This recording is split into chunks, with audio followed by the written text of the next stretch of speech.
I can't hear you, Rob. Let me see here. Can you hear me? How about now? Oh, there you go. I think it like default mutes. What's up, dude? Hold on 1 second though, because you're not coming through my headphones. Should I put on headphones? It might work better, but hold on. I can get someplace too that looks interesting. I was kind of half laying on the couch. Oh, now I can't hear you either. I'm still learning the software. This software is crazy. So is this like a webcast podcast thing, software thing? Yeah, it's called Riverside. Spotify just acquired it. And it records separate recordings, like one on your side. Oh, really? An audio and a video track, and then one on my side, an audio and video track, so that it's more better quality on each side.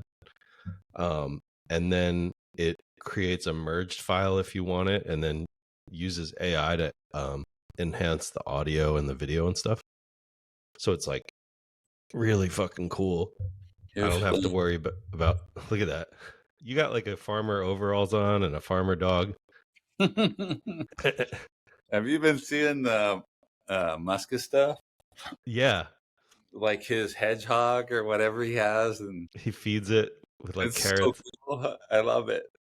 Yeah, I mean, I feel like a lot of us have that fantasy of doing that, and then you see him do it and you're like, oh, it's possible. Hi, Rob. Good to see your face. I know. I was like thinking, you kind of still have this like looming authority over me since you were like my editor for so long.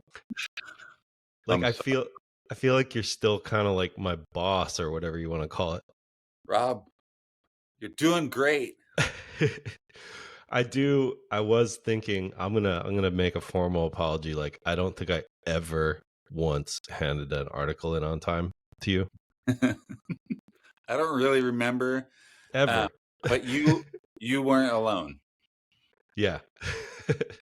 It bothered me so much, but it was just like a neuroses I had, you know. I have that. I suffer from that same affliction, and I don't know where it comes from, but water under the bridge, of course. I feel like when I have to do stuff for people now, if someone asks me to do something, I get super freaked out about the day it's due or the time it's due. So I don't know what that is. It's some deep-seated childhood trauma, I'm sure. Yeah, or maybe, I mean, it's probably not just a writer thing, but for me, it was about using every last minute because that was still an opportunity to make it better or something. Yeah, it's the same. It's the same.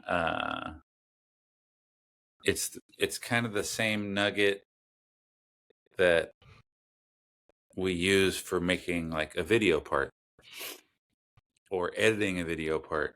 I remember going to the toy machine video, waiting outside for it to show up, and so we could watch it. And was that Welcome to Hell? Yeah, it was. And there was never a premiere because they were still working on it. Like someone was skating that day. You know what I mean? Like still trying to get something. Wait, you guys were waiting. Where were you waiting? Oh, it could. So I kind of get this mixed up, but it's the one that Muska. Yeah, that's Welcome to Hell.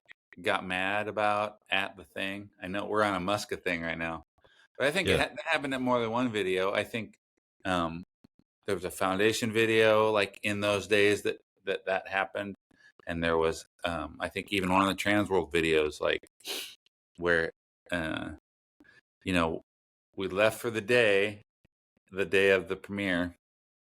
Like the magazine guys went home to whatever, eat dinner, and at 5, and those dudes were still in the editing bay, and the premiere was like in 2 hours. You gotta wait. You can still make it better up until the very last second. Yeah, right. I guess. I don't know. I guess that's good. Sure. It's better than just settling. Well, it's definitely entertaining. One of my favorite quotes, I read it in an article. It was an interview with the guitarist from Tool. He was like, "It's not good when it's done. It's done when it's good." He must. I like that. But wait, but were those like you with the Toy Machine premiere? Did the premiere happen, or did everybody like go home or something? Everyone went home. No way. I never heard that. Well, I'm pretty sure. That was a long time ago. Let me think what year that was. I mean, that was probably like 95 or 90, something like that, right? It was 95 or 96. And I remember like we had to drive south to go to the premiere. So I think it was like they had rented some spot down in San Diego County. I don't remember where. And it seemed so huge at the time. Like there was probably 50 or 60 people waiting outside. Not that many people, but it really was like going to see a band and then finding out the band like caught a flat on the way to the show or something and wasn't going to play. So you were just hanging out with a bunch of friends in the street, and we might have even gone skating after that somewhere. Like I think we drove back up to Encinitas and watched I can't remember who we were watching. Watched someone try and ollie down like a 3-set, hammered for like an hour, just laughing. But yeah, the thing never happened. And I can't remember the full story. It's been documented, like Chad's talked about it. And I think that that might have been when he started doing shorties or was starting to figure out the shorties thing after that. Like that was the catalyst that he was like, I'm over this. Yeah. I'm leaving to do my own thing. Yeah, because there was all the supposed weirdness with him and Jamie too. So I don't know, but good times though. Yeah, sounds like it. Everyone was just trying to figure it out. It was really like unprofessional and amazing and fun and small. Like I'm saying, like it wasn't like at Man's Chinese Theater and you had to reserve tickets and there was 3,000 people there. It was like the dirtbags. That's interesting. That's like the lull between like the virtual reality type premiere and then skating. Skating probably got like premieres probably got gnarly again shortly after that because that video and those ender parts and everything. And then premieres got big right after that. Yep, they did. Like Jamie was still on Toy Machine. So all his video projects, for Zero and all that hadn't even started yet. So it was early. Hey, so going back, like when you linked up early with Andy Jenkins and Spike and stuff, and you started Club Homeboy, were you riding BMX back then? Or were you skateboarding? I was skateboarding. So how'd this work? So my friend Bernie McGinn and I were making zines here in Nebraska and trading them with like Tod Swank and Andy Jenkins.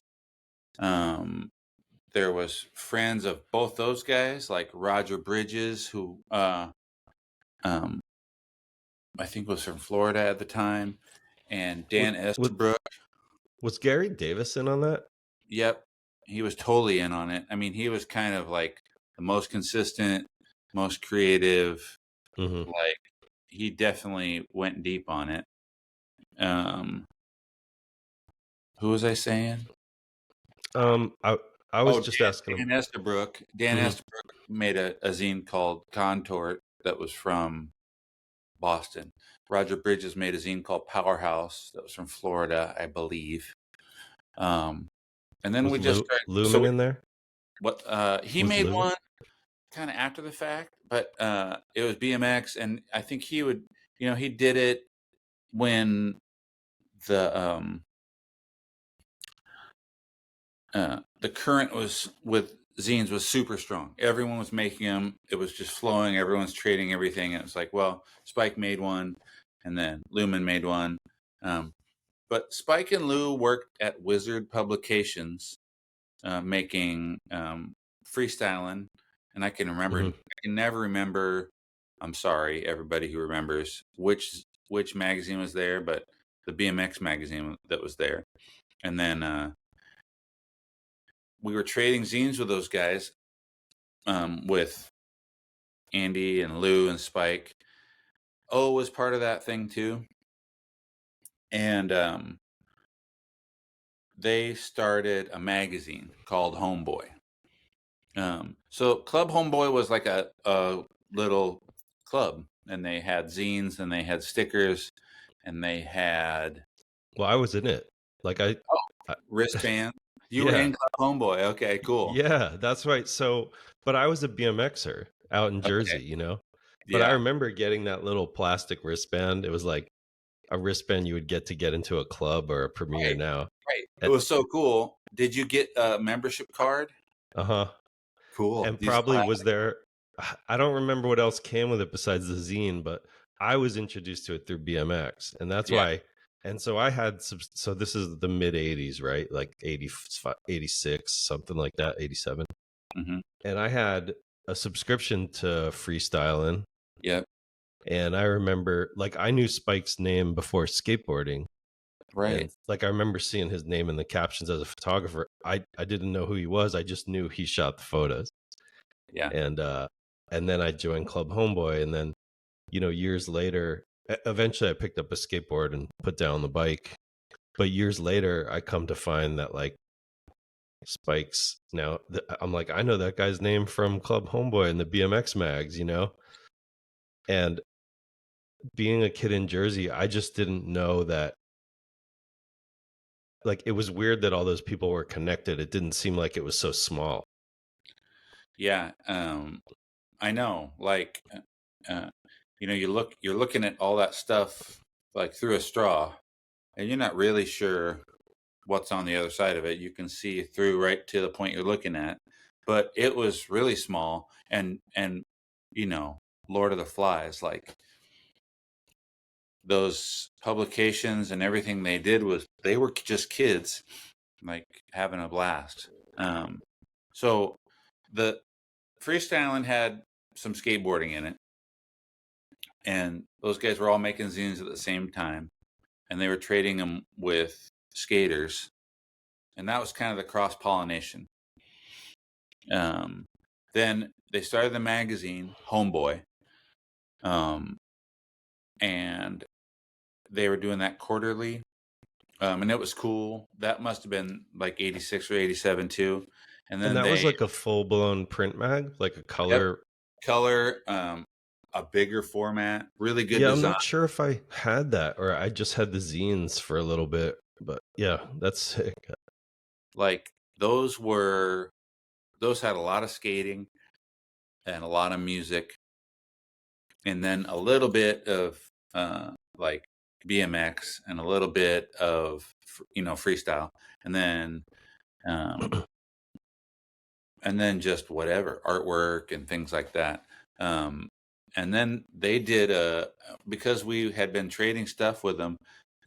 They went on a like minivan tour around the country to collect material for like an issue or two. And that's when it was Spike and Andy and Lou, and they came to Lincoln, and we met them and hung out. I think for one night it was raining, but it was just like really good connection. Like we were like, these are our dudes. We're hitting it off. We're communicating. And then soon, Bernie and I worked at a record store called Pickles. And pretty soon after that, like within a year, Andy got a hold of Bernie and said, "Hey, we need a darkroom tech. Can you come and run our darkroom?"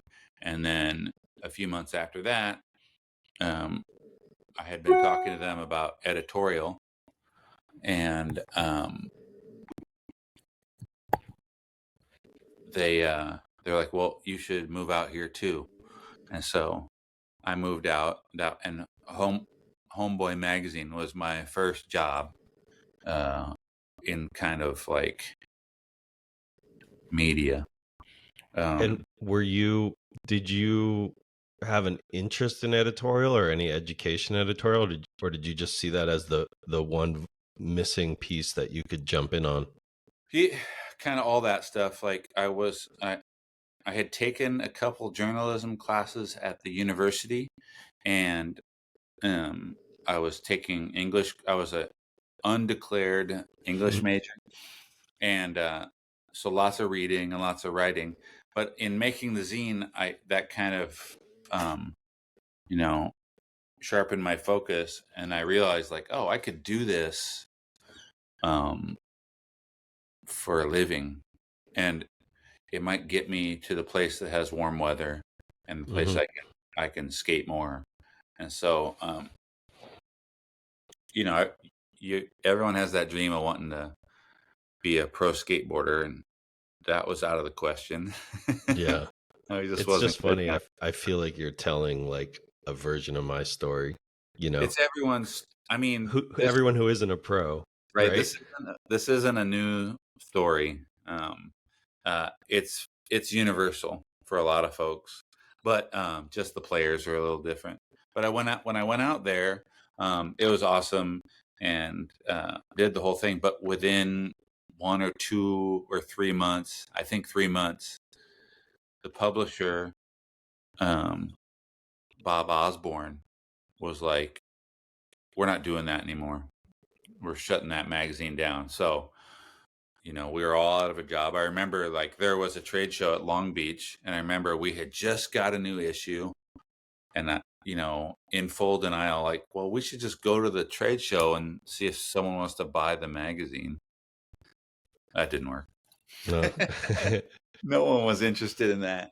But real quick, another zine thing, like, Swank, and our connections, my connections to them through Andy Jenkins, led me like talking to people, and they needed someone at TransWorld.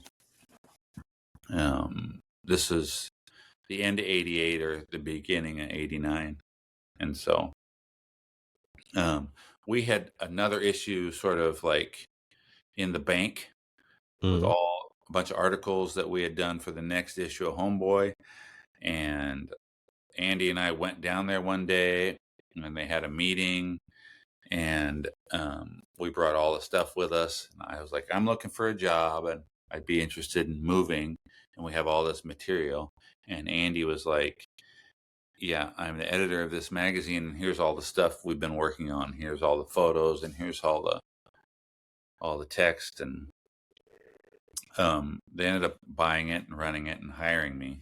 And then so I just stayed down in San Diego, and then that was kind of the beginning of my TransWorld tenure. Yeah. And so were you ever like sponsored or competing as a skater? By Foundation. I was like one of the first 3 or 4 people who rode for Foundation.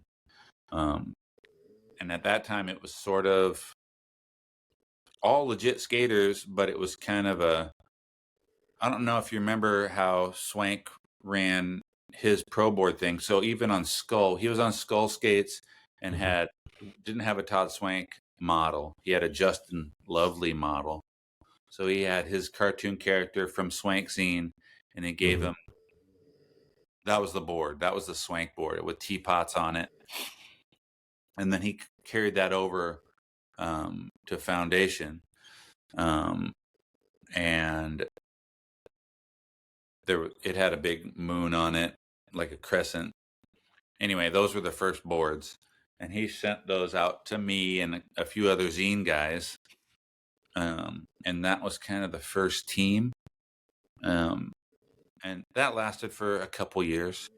I was out there during, working there at TransWorld during the filming of that first video. Tod and I were roommates. We lived at the same house in Del Mar, and I was there when he started.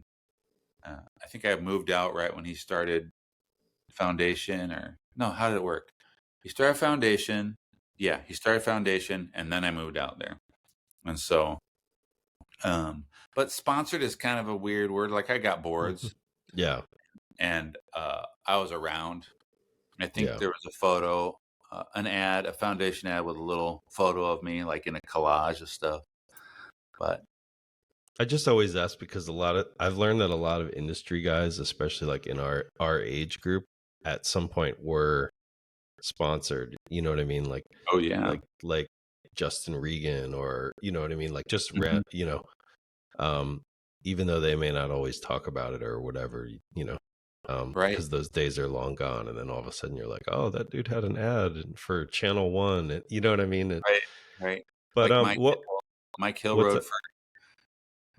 rode for GNS, and had ads. I think he had a checkout in TransWorld, and then he became like one of the main principals of Alien Workshop when they started it. So yeah, what were Spike and Andy like back then? I mean, we all know what they've accomplished over the years, and we know of their work and their place in skateboarding now, but this is like what, late teens when you're doing Homeboy? So I was or the 21. Zine thing? Okay. And Spike was probably 18 or 19, and Andy was older than us. I think he was like 24.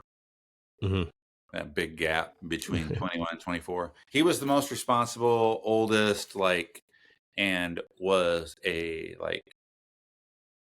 just diesel on artwork. Like, he laid the whole magazine out, and it was all done by hand at that point, no computers. And he still made zines, and he still drew all the time, and he was in a band, and just was, and skated, and just was cranking out creativity. Spike was hardcore photographer, shooting with everything, with everyone, and shooting everything.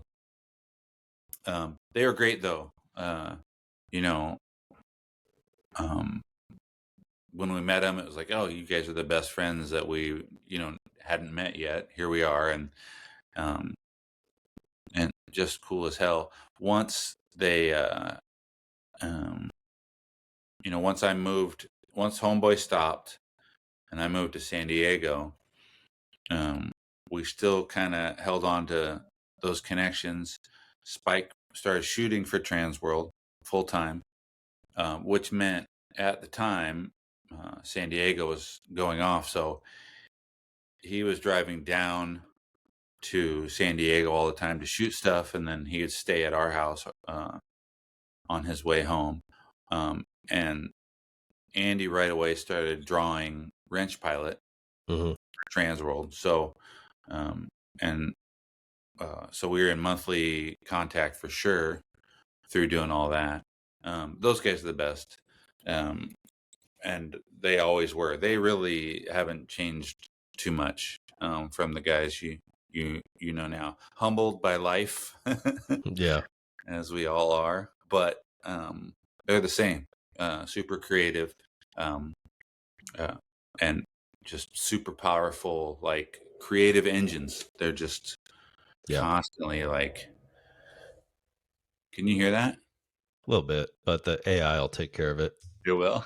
Yeah, it's You pretty shocking. robots. Yeah, I mean, maybe I'm speaking too soon, but it's shocking what the software does. But as far as asking what those guys were like back then, Uh-huh. I think they were like any 19 or 24-year-old, like who's in these creative industries, just like so stoked to get up and do it every single day. And Yeah. that's Did you inspiring to be around. Yeah, especially like, you know, not everyone at those ages has that drive, you know. Right. Um No, they were great examples to follow too. You're totally right. And the things that they were working on were still like fairly exotic um, outlets. So, zine making, and then like grown up real magazine making and photography. And then, that crossroads of all creatively of like that and skateboarding. Like, it was, I mean, there was so much crazy energy in it, and for no reason. Like, today it seems like it's like, oh, we're producing content for A, B, C, D, but mhm. it was more just to be documenting it and being a part of it than it was anything. So to be motivated to make something that relatively few people would ever see or whatever was also impressive. Like, Yeah. Zines got traded to, you for a run of zines for an issue, you made 100. That was it. Yeah, me and my friends had one in like our high school, you know. What was And the name? it never even made it out of the school, you know. Yeah. Maybe to like the skaters at the other school across town, you know, or in the next town because we would hang out with them, but yeah, I mean, I'm not going to go through my whole life story, but like there was that era in the mid to late 90s where New York popped off, you know, before Yeah. Philly popped off. And with Tim O'Connor going pro and then Ryan G becoming a photographer, like a published photographer. Yeah. And I was in college because I was sponsored and competing, but knew I wasn't good enough. I'm like, I better stay in school. And I was a English major. I was like, well, if Ryan G can be the East Coast photographer, maybe I can be the East Coast writer. It was like Right. that simple. I was like, there's no East Coast writer. Like maybe that can be me. And I always tell people this because I don't want to see, like, the easiest part of my career was Tim was like A-list at the time. Yeah. And introduced me to Eric Stricker, Aaron Meza, probably Ted Newsom. Okay. And then every one of those guys was like, whoa, if you're Tim's friend, you're our friend, you know? And all of a sudden it happened really fast where I was writing for like all those guys. And I was like, wow, I did the Ryan G thing, you know? I think, again, like relatively small pool to draw from for those that work in those positions. And if you were willing to be like, I'll do that, it was usually met with someone from the other side being like, okay, cool, you're within arm's reach, why don't you come over here and start doing this? Yeah. And I, like, just like you, kind of slotted into this editorial thing.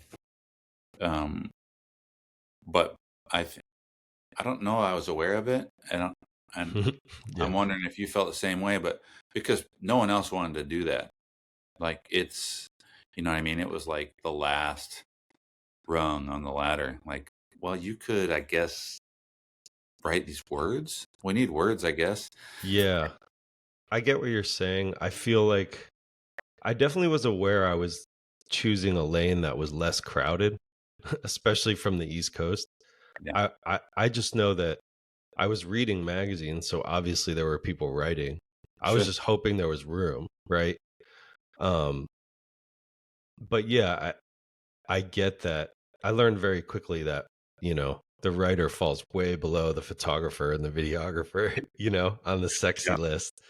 And on the food chain. It's like being what would be like the fifth instrument in a band? Like if you like if you played like the So I've always thought this is saxophone or something in a rock band. the second percussionist or something. Yeah, exactly. Yeah, it's way down there. I used to have a list. It was like pro am, like photographer, videographer, alternate, like team manager, and then I felt like the writer fell like after that. Yeah. Bottom of the pile. Yeah. And I based that list off like who would get like who would get the girls in a situation. Like that's how I created that ranking after years of like observing where the girls went and They're like, you're a writer?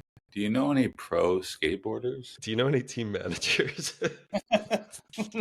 Yeah, they're only one step above me. I know But those guys. so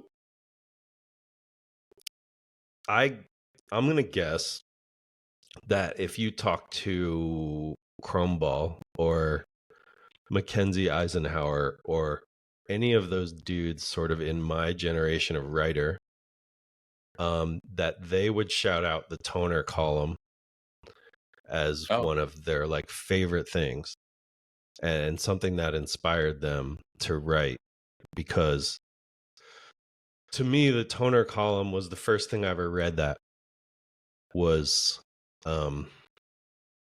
sort of abstract, sort of existential or philosophical about skateboarding. It Right. merged life and skateboarding and daydreaming, and I don't know, I'm assuming the amount I've heard that, I'm assuming you've heard it. So yeah, like talk to me about toner, because that I feel like that was very unique and still is in skateboarding. Like maybe I would compare Boil the Ocean a little bit to it.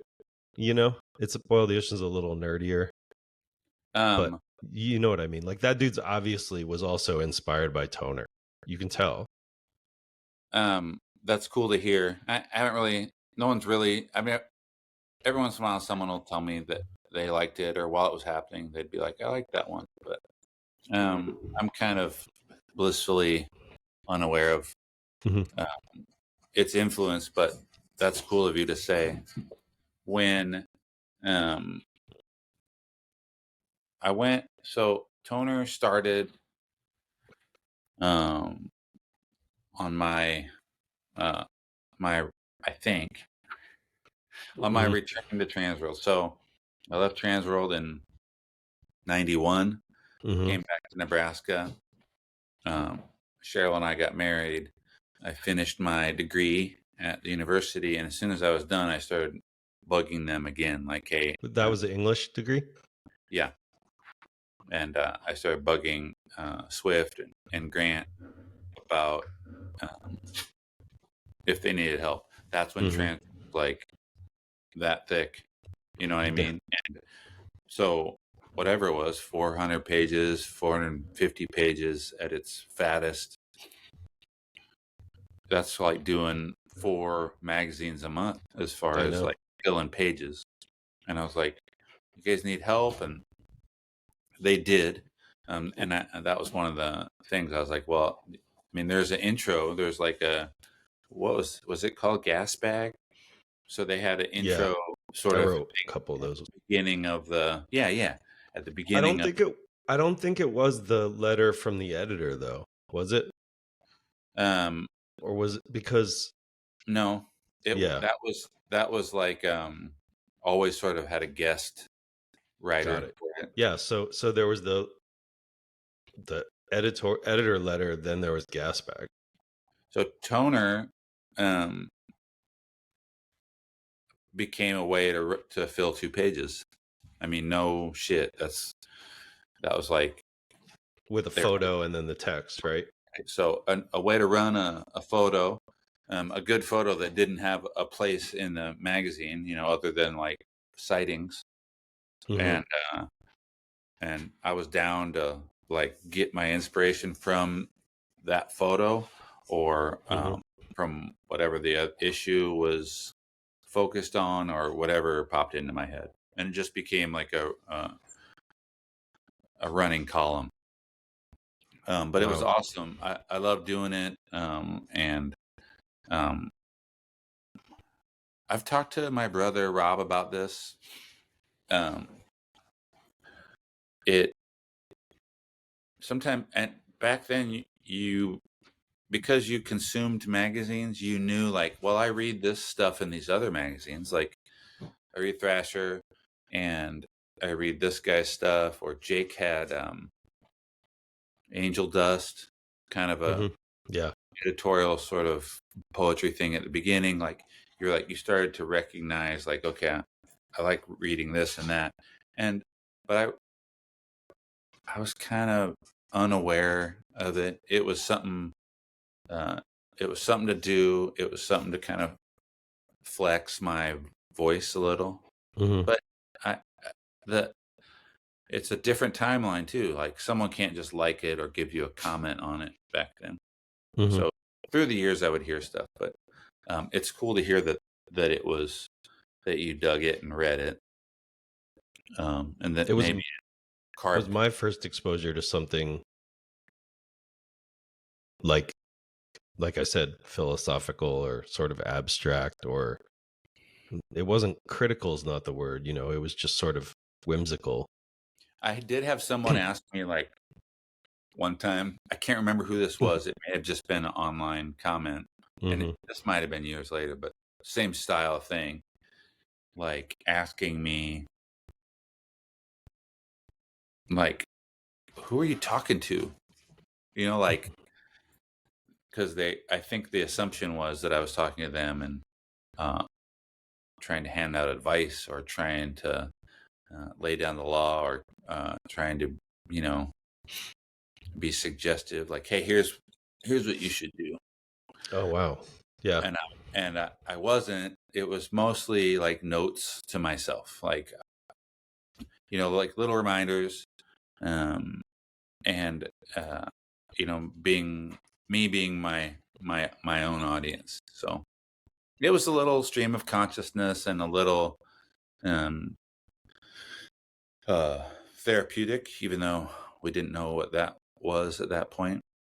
But my main audience was like me and a few people I worked for or worked with. And it just happened to come with the magazine that we all loved and stuff. So real lucky. Also like a moment in time that's like happened to me once. I kind of forced my way back into it a second time. As luck would have it, my friends wanted to start a magazine of their own in the early 2000s, 2004, and lightning struck for a third time. Yeah, I was going to ask about what were the issues or the motivation and the problems that caused the sort of exile from TransWorld, because it was a bunch of you, and then which was the creation of the Skateboard Mag. Yeah, so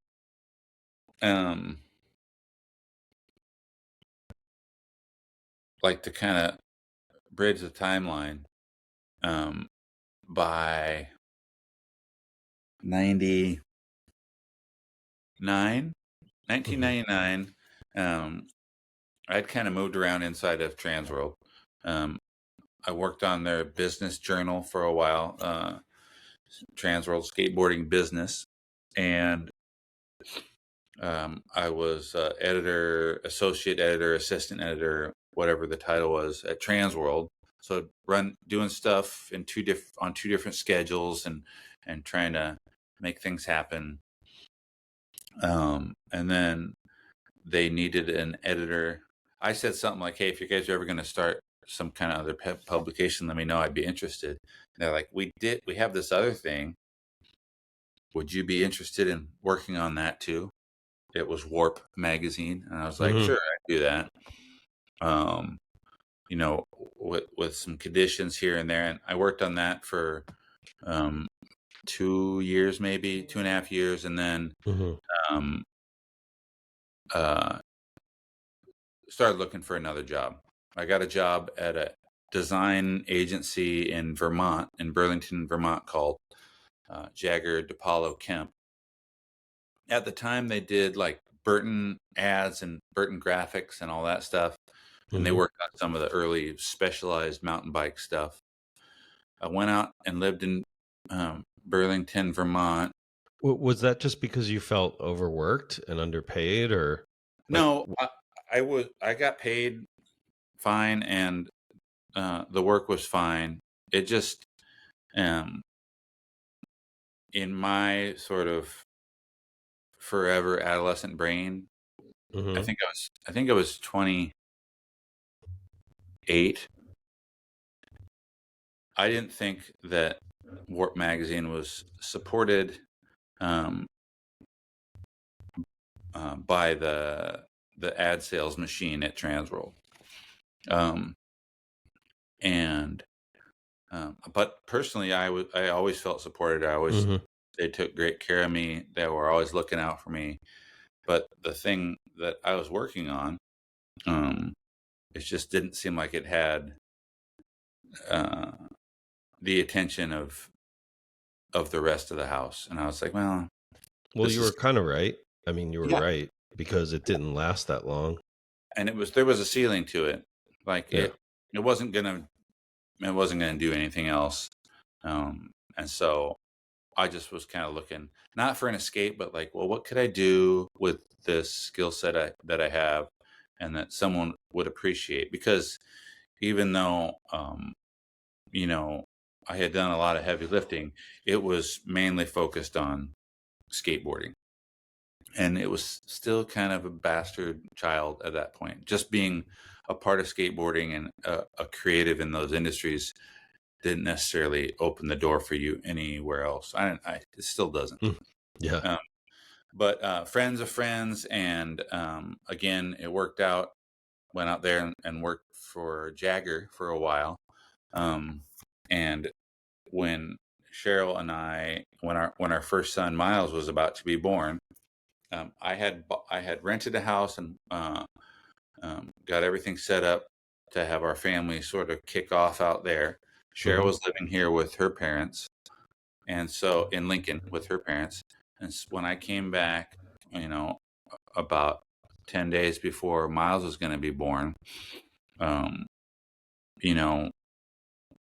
of started thinking about this and that, and how we're going to get Cheryl and Miles out to Vermont. And then the day or two after Miles was born, Cheryl's mom passed away. She had been sick for a long time, and it didn't seem right to ask her to leave town and to kind of interrupt that grieving, and with a brand fresh baby. Like, it just didn't seem right. And so I called the people at the agency and kind of explained things to them, and I was like, I don't know if I can come back. And they're like, it's okay, we get it. And so that kind of anchored me back in Nebraska. So that was 1999.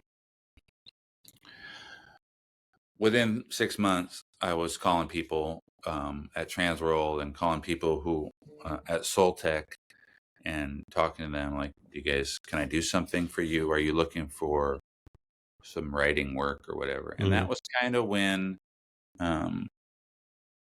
those columns woke back up. So I stayed in contact and then did the work. Like, they were still a giant magazine and needed editorial help. And so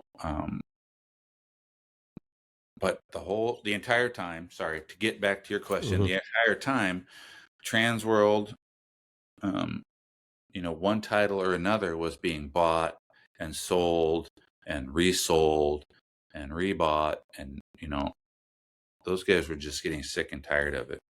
The magazine itself was kind of becoming like a piece on a game board, just being moved around, and so it got bought by Times Mirror, and then it got bought by Time Warner Media, and those guys were just getting salty about it. So Grant and Dave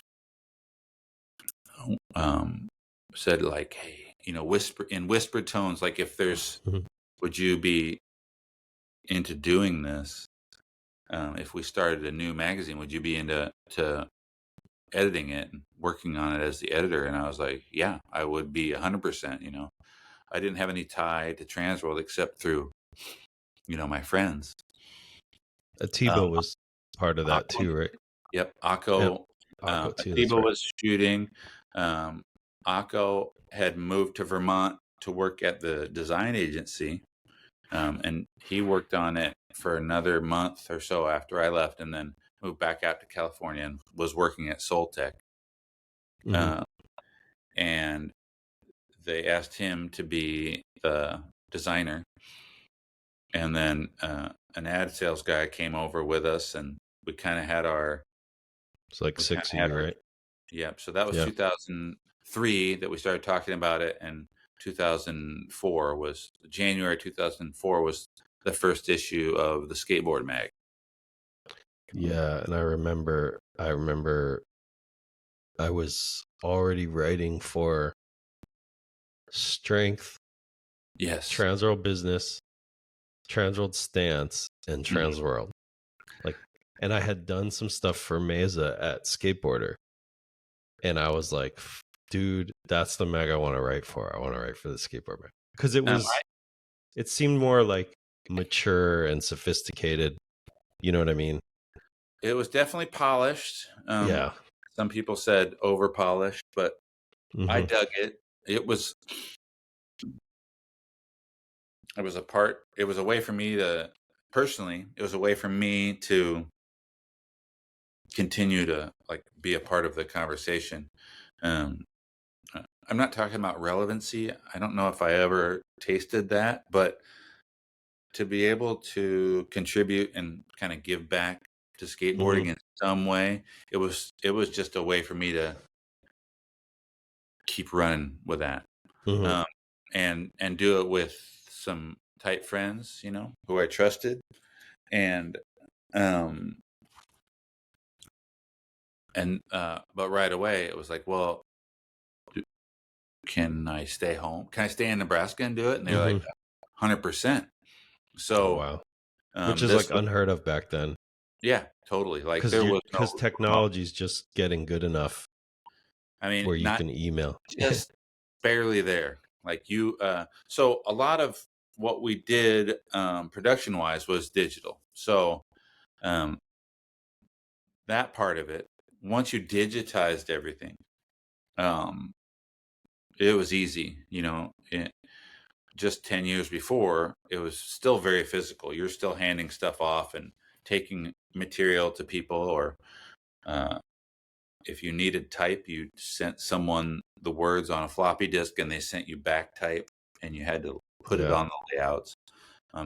We were fully digital by then. So that part of it wasn't so much, you didn't need to keep a seat warm in an office or a cubicle. The communication part of it, I mean, for that honeymoon period, like the first 5 years, it was great, but then it sort of lost its luster. People didn't really want to talk to each other anymore. Yeah. And so that made it more difficult. But to start it was like, okay, we're independent. We're not connected to some bigger publishing business.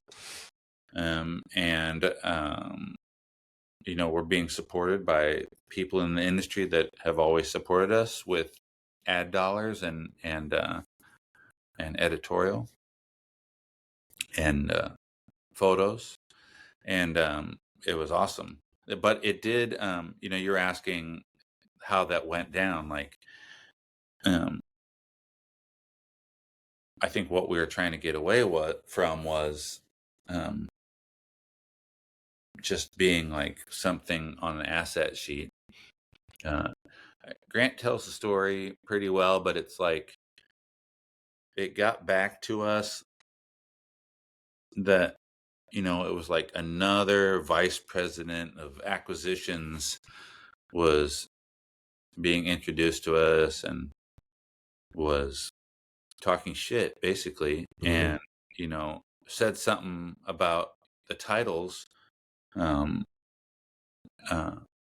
they weren't, it was just like selling anything, could be selling furniture, and also like those guys working on it, which I think at the time was the entire staff, but I think Grant and Dave took it pretty personal. It's like those guys don't know what they're doing.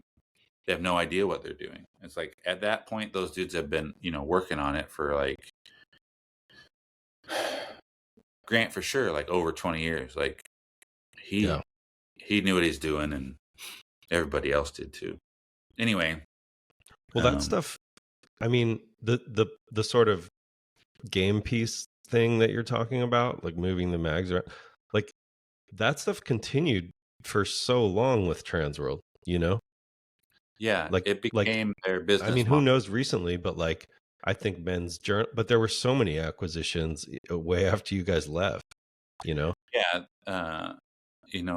while I was there, Heckler was part of the equation. I think they were flirting with the beginnings of the .com stuff, and Lance was working on that on the skate side. Who else? What else did they have?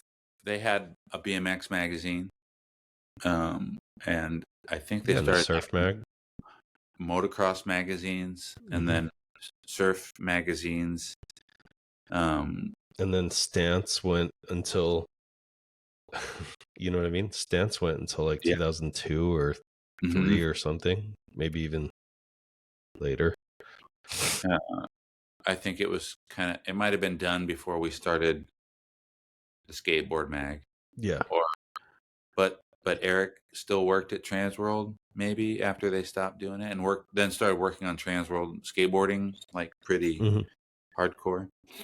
But yeah, that was like, those years, 1988 to 1998 were pretty golden for vertical publishing, especially in those things where like it was cool. The people who were working on those magazines were the people that were 100% devoted to those activities. And I saw it in a lot. I saw like a kinship with the people I worked with, not because we skated, but because they were working on a snowboard magazine, and they loved that as much as I love skateboarding. Or they were working on a surf magazine, and they were 100% into it. Like it was their life. And the magazine was kind of subsidizing it, but their attitude and their work would be in the magazines, reflected in magazines. There's a respect there of like, these are the best dudes to do a snowboard mag. These are the best dudes to do a surf mag, and we're the skate. Other, at Skateboarder, whatever, Surfer Publications, they had the same kind of setup going, and grew into being something very well done and very respected. And of course, Thrasher was just like, it had its ups and downs, but like they were just coming into it being amazing. It was like Jake sort of finding his voice, and him and Michael Burnett kind of providing the engine, and just like creating momentum. It was amazing. It's sort of hard to explain to people, and I'm sure you, being part of skateboarding, I'm sure you've experienced this too. Like, you know, I'm friends with people who are less than half my age, and sometimes you'll be talking to them about something that you think is just kind of a known quantity. And they've never seen TransWorld, or they never knew about Skateboarder the first time or the second time, and they know about Thrasher, but they know of it for different reasons than we knew about it. So it's very different. That it feels like that part of media. We talked a little bit about this the other day. Stopped. It's funny. The newspaper in Lincoln, Nebraska. We had a morning edition and an evening edition, and they grew and grew and grew and became huge, to where they're tearing apart parts of our downtown area and building new buildings and putting in huge printing presses. Wow. And then in, what year was it? In like 2000, it was over. It was just like the rug got pulled out from under it. And they were selling off their titles and emptying the building. And it really did stop. Which I imagine is like when TV came on and took over and radio stopped. When the internet became accessible to everybody in their pocket, and television, weekly television stopped, or when cable TVs started and network TV was like on the skids. It was one of these tectonic shifts, and it was hard to see happen, but like, it's inevitable. That shit happens when it's done. It's done, and you can't start it up again. Yeah, it doesn't go. I imagine kids now will be like, or in 10 or 15 years, will use that exact same analogy for like switching from Instagram to TikTok. Yeah. Or TikTok to whatever the next thing is. Yeah. Right. I mean, you have to say, like, having a desktop computer, like, that's done. Laptops, I don't think, are going to be something that we really have in high numbers. That's been replaced by a handheld, and the handheld will be replaced by some neural implant or whatever. But the future is impossible to to predict. But you're right. Like, one thing begets the next thing, and it doesn't necessarily mean that everything that came before stays alive. It can't. It was cool to be a part of all that stuff. I'm sure you agree. So going back to the beginning of the Skateboard Mag. I think you were working at Soltech at the time. Is that right? Yeah. So I got to California in August 2004, and I was working at DC, and I literally had that Danny Way cover that you guys did right next to my desk, and I was staring at it, and I had already been writing for the 3 TransWorld mags and Strength and Skateboarder. I was doing all that in Jersey, but I was still writing for, I think I stopped writing for Skateboarder. I stopped writing for Strength, went out of business, Yeah. And that's when Stricker came to TransWorld. So I was writing for TransWorld under Stricker. I was writing for Stance, was already gone, but I was still writing for TransWorld Business as well under, I don't remember who came after Saba, but like, it was Mickey, then Saba, then someone else. But yeah, so I was at DC staring at that cover, like, I want to write with these guys because this is the guy who did Toner, and Chris Naracco is there, and Dave Carney's there, right? Like, that's where I wanted to be, because in my opinion, you guys were the most relatable to me, but that was also like the elite squad. Like Thrasher was like kind of before my time and out of my lane, you know?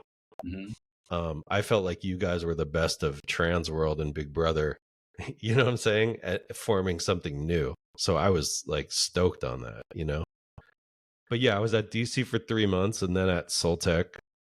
Started at Soltech in January 05. And I remember it was probably the combination of me wanting to slow down at TransWorld so that I could beg you to let me in, you know, and not be, and also probably TransWorld maybe having less work for me, because like the mag was thinning out and Thrasher and you guys were like taking some of that, you know what I mean?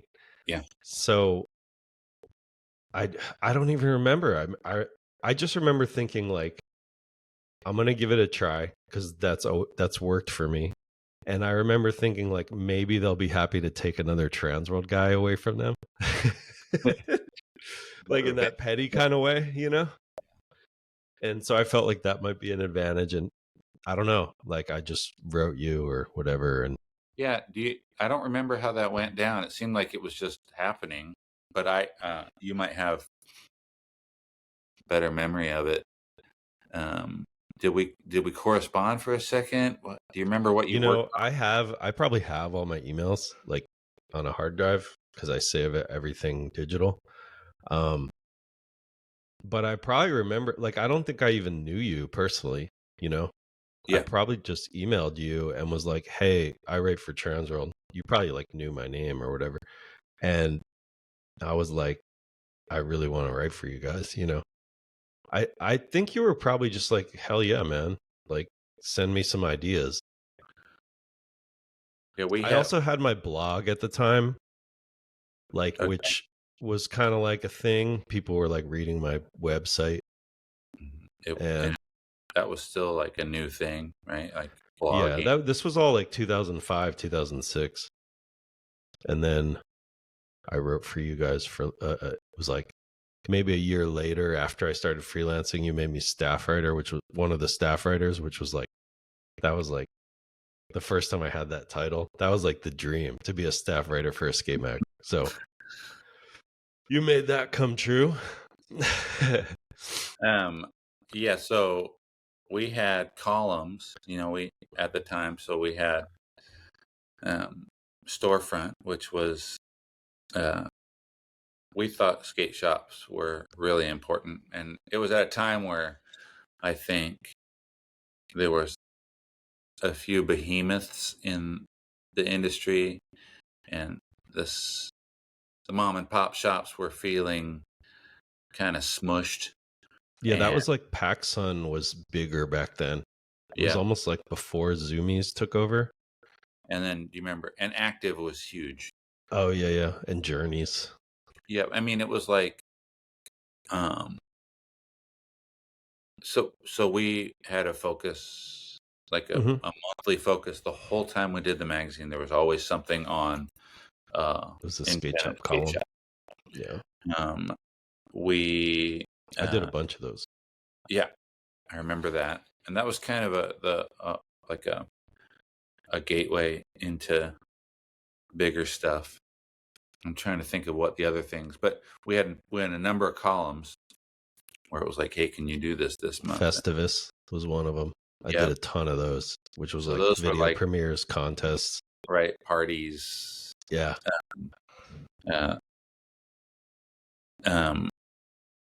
No, it was a cool little vehicle, and I think it gave a lot of people around the country a way to be able to do stuff remotely.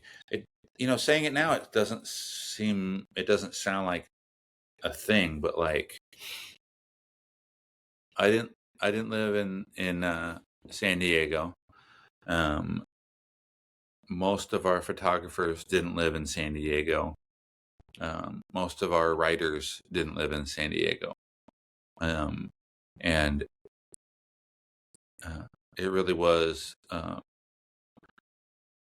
it really was pioneering, you know, just for that, like for having a staff that was everywhere. Before people did a lot of remote work, Mm-hmm. but not because we were trying to do something new. It was sort of out of necessity. We always felt, even at TransWorld, we always felt like we need to have stuff from the people in the scenes. So, Florida, New York, New Jersey, Texas, Colorado, Minnesota, Mm-hmm. Wisconsin, like Northern California, Washington, Oregon, like, and then European countries and anything out there in the rest of the world. Like, we couldn't go get it. I There was a time where it was like you wanted to have coverage of people all over the world, but you weren't able to send a photographer there or a writer there. That just didn't happen anymore. So you had contributors, you had people working in those places kind of representing their scene. And it's funny, I was thinking about this yesterday.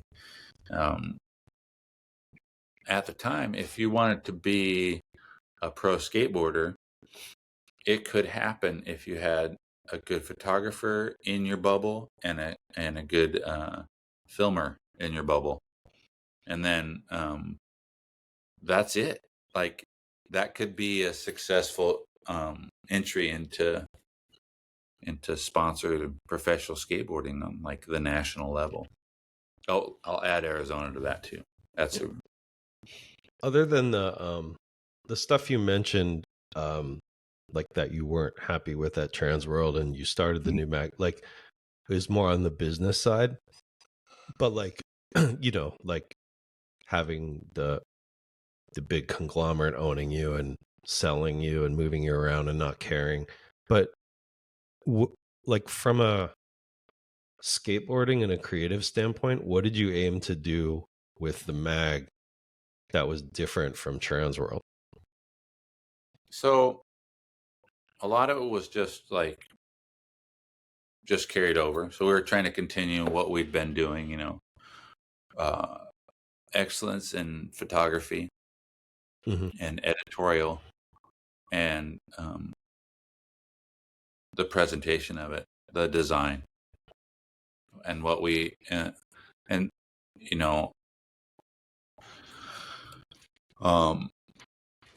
I think naively we thought when we left that we'd be taking all that with us and they wouldn't have it anymore, which wasn't the case, of course.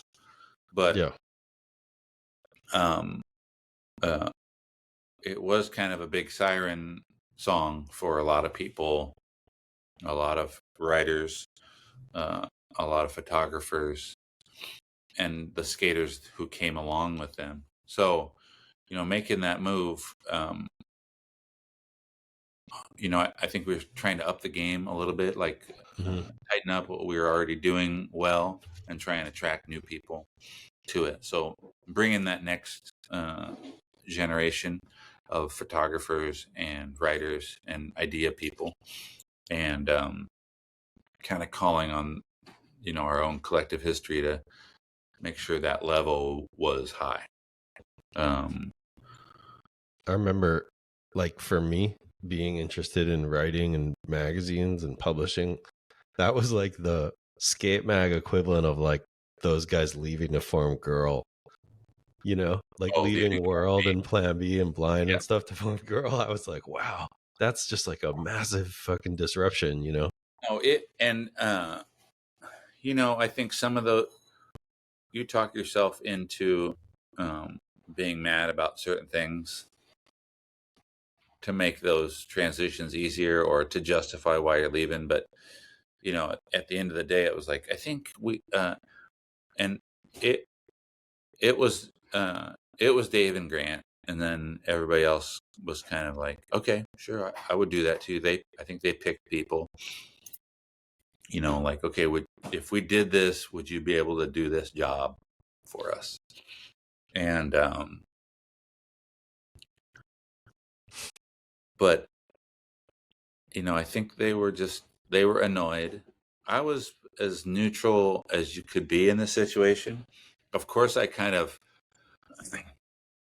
if those guys told me, you know, a grievance they had or some weird shit that they heard or someone doing something to them, they, of course, I was like, what? That's so crazy. Mm-hmm. But a lot of that stuff wasn't happening to me. I was just on my friend's side. Yeah, that sucks. I'm with you. Like, you're my friend. Of course, that sucks that someone would say that or do that. Yeah. I was in those positions a lot where like at TransWorld. No, more at Soltech where I was there for a long time. I was there for 8 years, and it was like, dude, this is how they're treating like a skateboarder. You know what I mean? And it was like, maybe the dude wasn't my best friend, but the person was a skateboarder that everyone in that company makes a living off of, and a lot of the people causing that person making that call or making that move wasn't a skateboarder. Exactly. A lot of them weren't. And it's like, you're paying rent and mortgage and you're making more than us more often than not. And you're treating the skaters like shit, or just doing lame shit, There was an element of that to it because you felt like, before we were in this situation where we gave skateboarding the ultimate respect. It was the coolest thing out there, and we were part of it. Mm-hmm. And to see it kind of bought and sold by someone who didn't care about that stuff, we felt like it had an effect on skateboarding, like and skateboarders, and the activity and the people and the subculture were, an afterthought for them, and it was only a matter of time before that would be reflected in what we were doing. And I think we wanted to carry our respect for skateboarding with us where we went, and where we felt it wasn't being given its due. Yeah. You know what, in my experience too, I've never seen, I think I would feel different about a lot of things if I saw the benefits to all those business moves trickling down into the skate programs, but they never really did. It was never like, oh, well, here's more money for the, skate team or whatever. You know what I mean? Like it's always like you're getting less and less despite all the moves that are happening up here, Yeah. It's, again, like, this is not a new story. Yeah. But, unfortunately, that's still happening. Yeah. And it's hard to see. I have to admit, I don't mind not knowing about those things. Not knowing all the ins and outs and and being sort of privy to the weird dark side. Yeah, the dark moves. I know they happen, and I think that's just part of the game. But yeah, it's hard to see because again, it's not like it's something you're not connected to or something you don't know about. Like, you pull on one of the threads of that sweater and the whole fucking thing comes apart, and you don't want to see it happen. I'm not crying. You're crying. Yeah. You're all sad thinking about corporate acquisitions of skateboarding, man. No, but like, do you remember? I mean, this sounds like such a douchey question because it's like me interviewing you, but like, what was your impression of me and what was I like when we started working together? Like, I don't hear outside impressions of myself too much, especially from an editor. I understand that. Like, I think too, like, in that line of work, being someone like yourself or myself, or you're kind of likely have a hold of the reins of like one part of this this machine.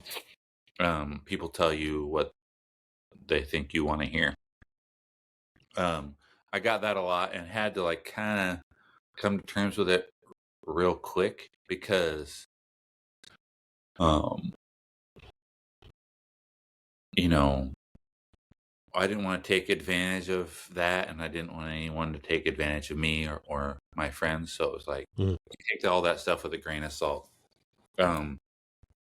But I thought you were another like authentic voice, and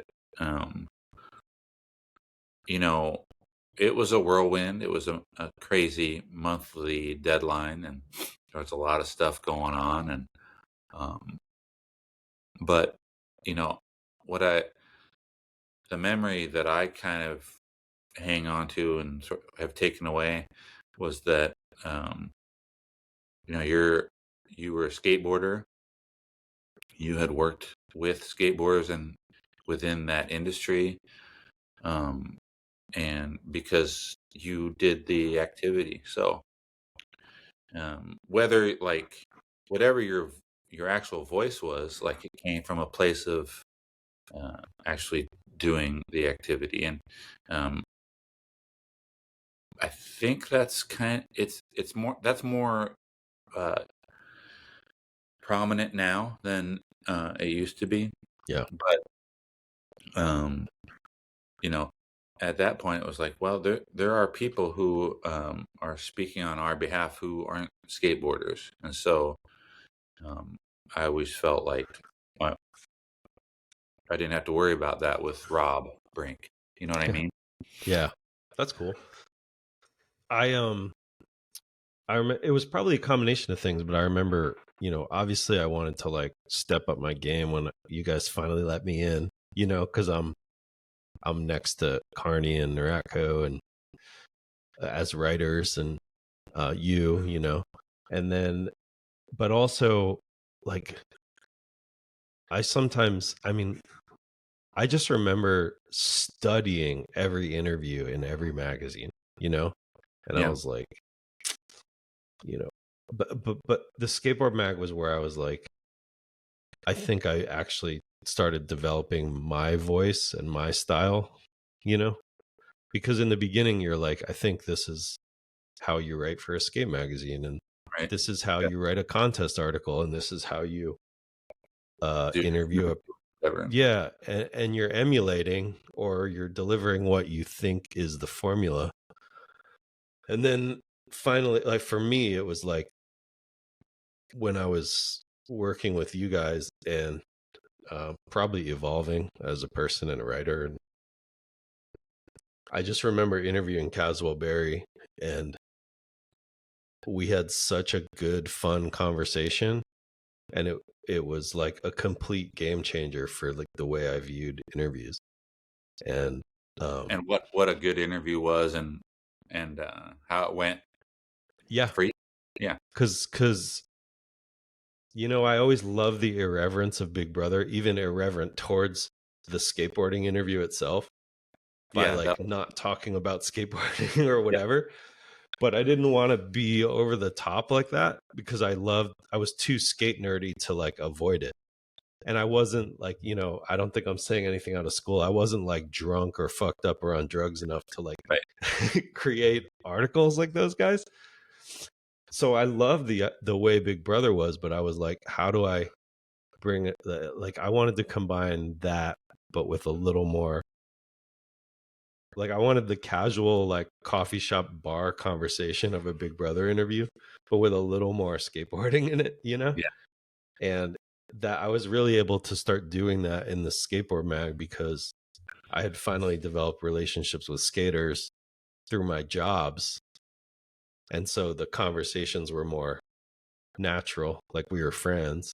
Yeah, you weren't getting to know the person like from the first question. You kind of already knew them or had, you know. Yeah, and I think experience with them. But that's what I liked about Big Brother, right? Is it felt like they knew one another or something, you know. The one that the Big Brother, sorry to switch subjects. No, go ahead. The Big Brother interview I always remember is the Tom Penny one. Mm-hmm. where they just ask him a bunch of questions about pennies. They Yeah. didn't know him, and at the time, probably no one really knew who Tom Penny was. He was pretty fresh on the scene, and he answered all their questions, but it was just like not about skateboarding and not really about Tom at all. Yeah. But him being in the magazine was a huge fucking deal. Like, it was, here's this Tom Penny thing. So, but also the willingness to, I love the risk that you're going to waste, quote unquote, waste 2 pages or 4 pages on doing something totally unorthodox. Like, that's a huge risk. And I like that. I loved it. It was my favorite shit ever. I was back here going to the university, finishing my degree when that all started. Mm-hmm. And I was just like, this is the best. And being in contact with my friends back in California, they were like, this is the worst. This is ruining skateboarding. I was like, it is? Like, I don't know, dude. I don't see it. What they did was amazing. And it's the same thing that that Rocco did with everything he kind of touched. Yeah. You had that snow globe of skateboarding, and it was like, oh, it's so beautiful, and like, and he just shook it up, and good and bad, and I think he knew that from the start, but like, it changed the way we do things. It was the tectonic shift in skateboarding that was similar to the one, in the Dogtown Myth, Mm-hmm. where the Zephyr guys showed up at the freestyle contest and did burts and surf moves in a freestyle contest, and like, wore jeans and didn't dance. And when skateboarding is going a certain way, you can see it, like, it's arc. And at that time it was marketing, and it was vert, and it was the beginning of like regular videos, like, that Power was making. And it was becoming status quo. Even the kids kind of knew what was going on. So for them to be able to apply that to a magazine was huge. It changed the way Thrasher did everything after that. It changed the way TransWorld did everything after that. Yeah, it changed the way ads looked. It changed the way writers wrote. Video grabs, sequences, like everything. And there were people caught on the other side of it, and not the Rocco thing necessarily, but there was already a shift happening in skateboarding. Yeah.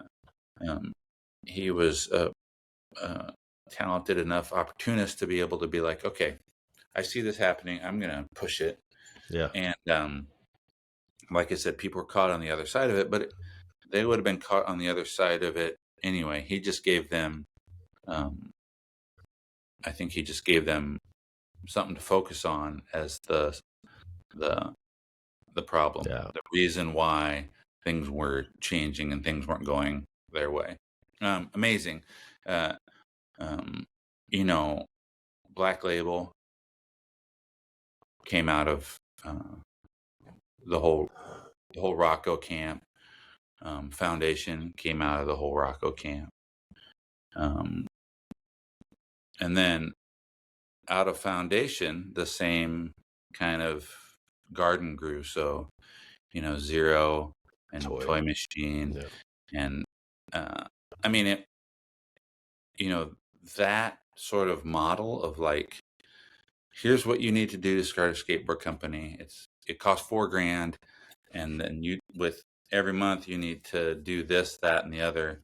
You need to put stuff out, and then you need to put the money back in to your company. It made it so skateboarders could have companies, and that did not exist really before that. So hold on a sec. I gotta let my dog out. I'm gonna get a drink. Take a pee break. Yeah. Rob? Yes. So yeah, I was just gonna say, like, to wrap up the Big Brother thing, like, I don't think for some reason, like, Big Brother made me want to write. Like, I didn't really have an interest in it before that, you know. It Yeah. it it took away like the framework for how to write for skateboarding. You know what I mean? Yeah. And totally spun it and made it like, I wasn't aware of the Howard Stern show at the time. I didn't really listen to it too much, but like it basically did what Howard Stern did, for skateboarding magazines or media. And yeah, like I don't think like I don't know that I was reading the mags before that thinking like I would like to write for a skate mag.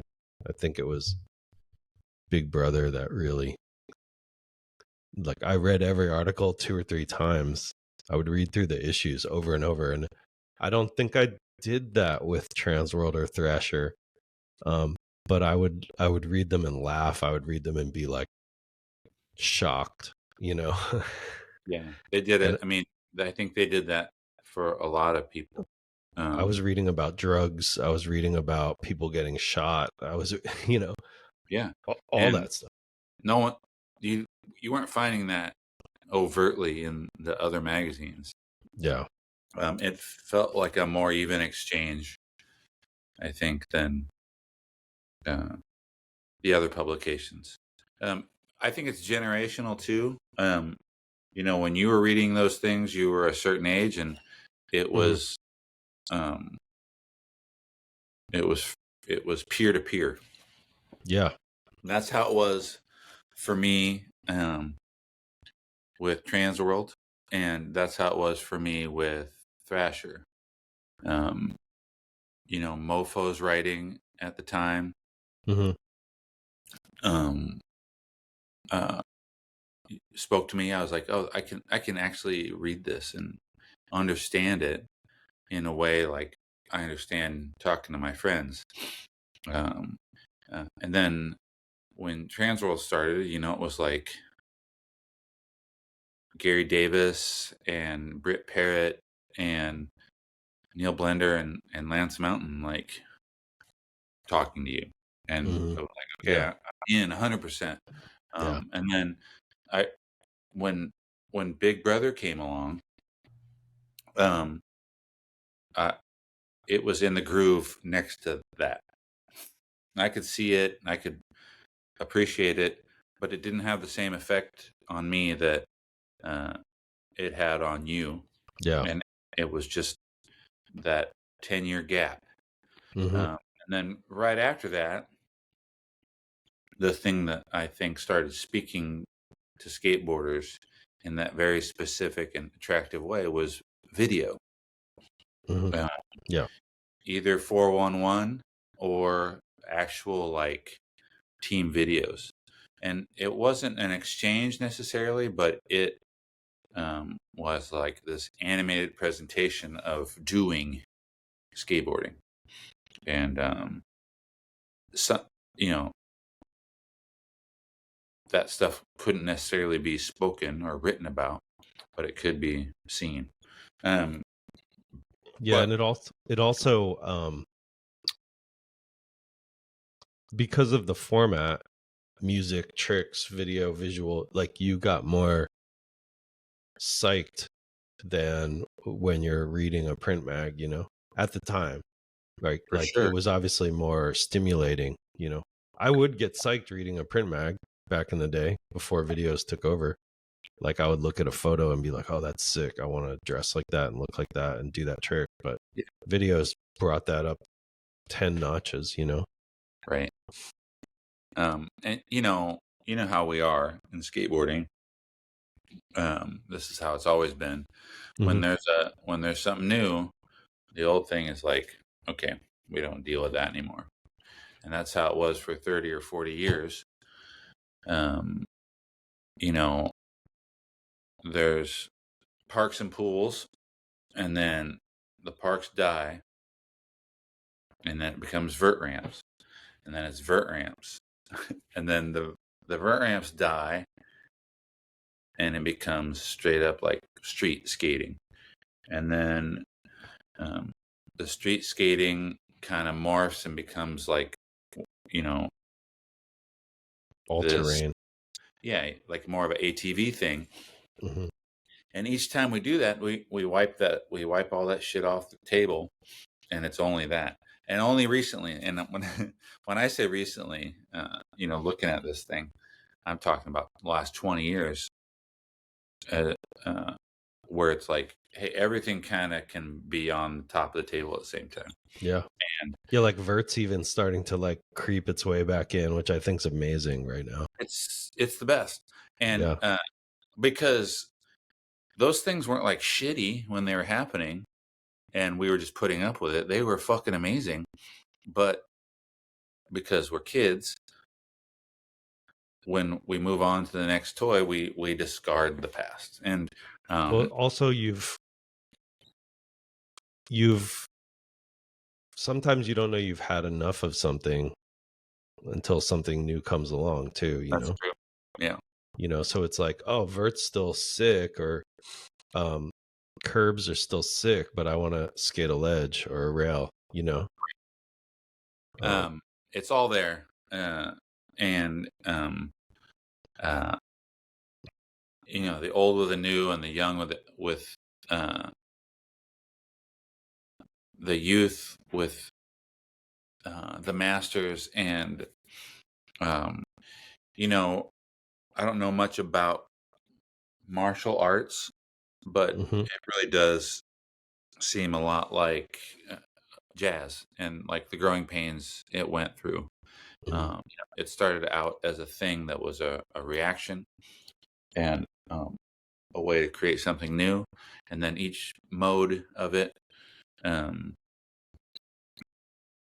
guys that were able to made the jump to the next form, and they continue to do that. And the old stuff would be looked on as like too old timey or like corny, and the new stuff would be like amazing. Until it got to the point where they were like, we were kind of ignoring stuff just because of when it happened. And it feels like in that genre, it's kind of wide open again, and has been for a couple decades. And you see those similarities in other things, but like I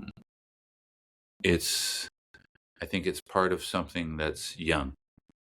Skateboarding is only, depending on who you talk to, is only 80 years old at the oldest. Yeah. And it's still kind of establishing its foundation, and it's goes through big fits and turns of identifying itself. It seems like the peaks and valleys have settled down a little bit. The skateboarding keeps going up, of course, never stops evolving. Well, yeah, now I don't want to say we're approaching maybe the final phase of some of that, but with the addition of women and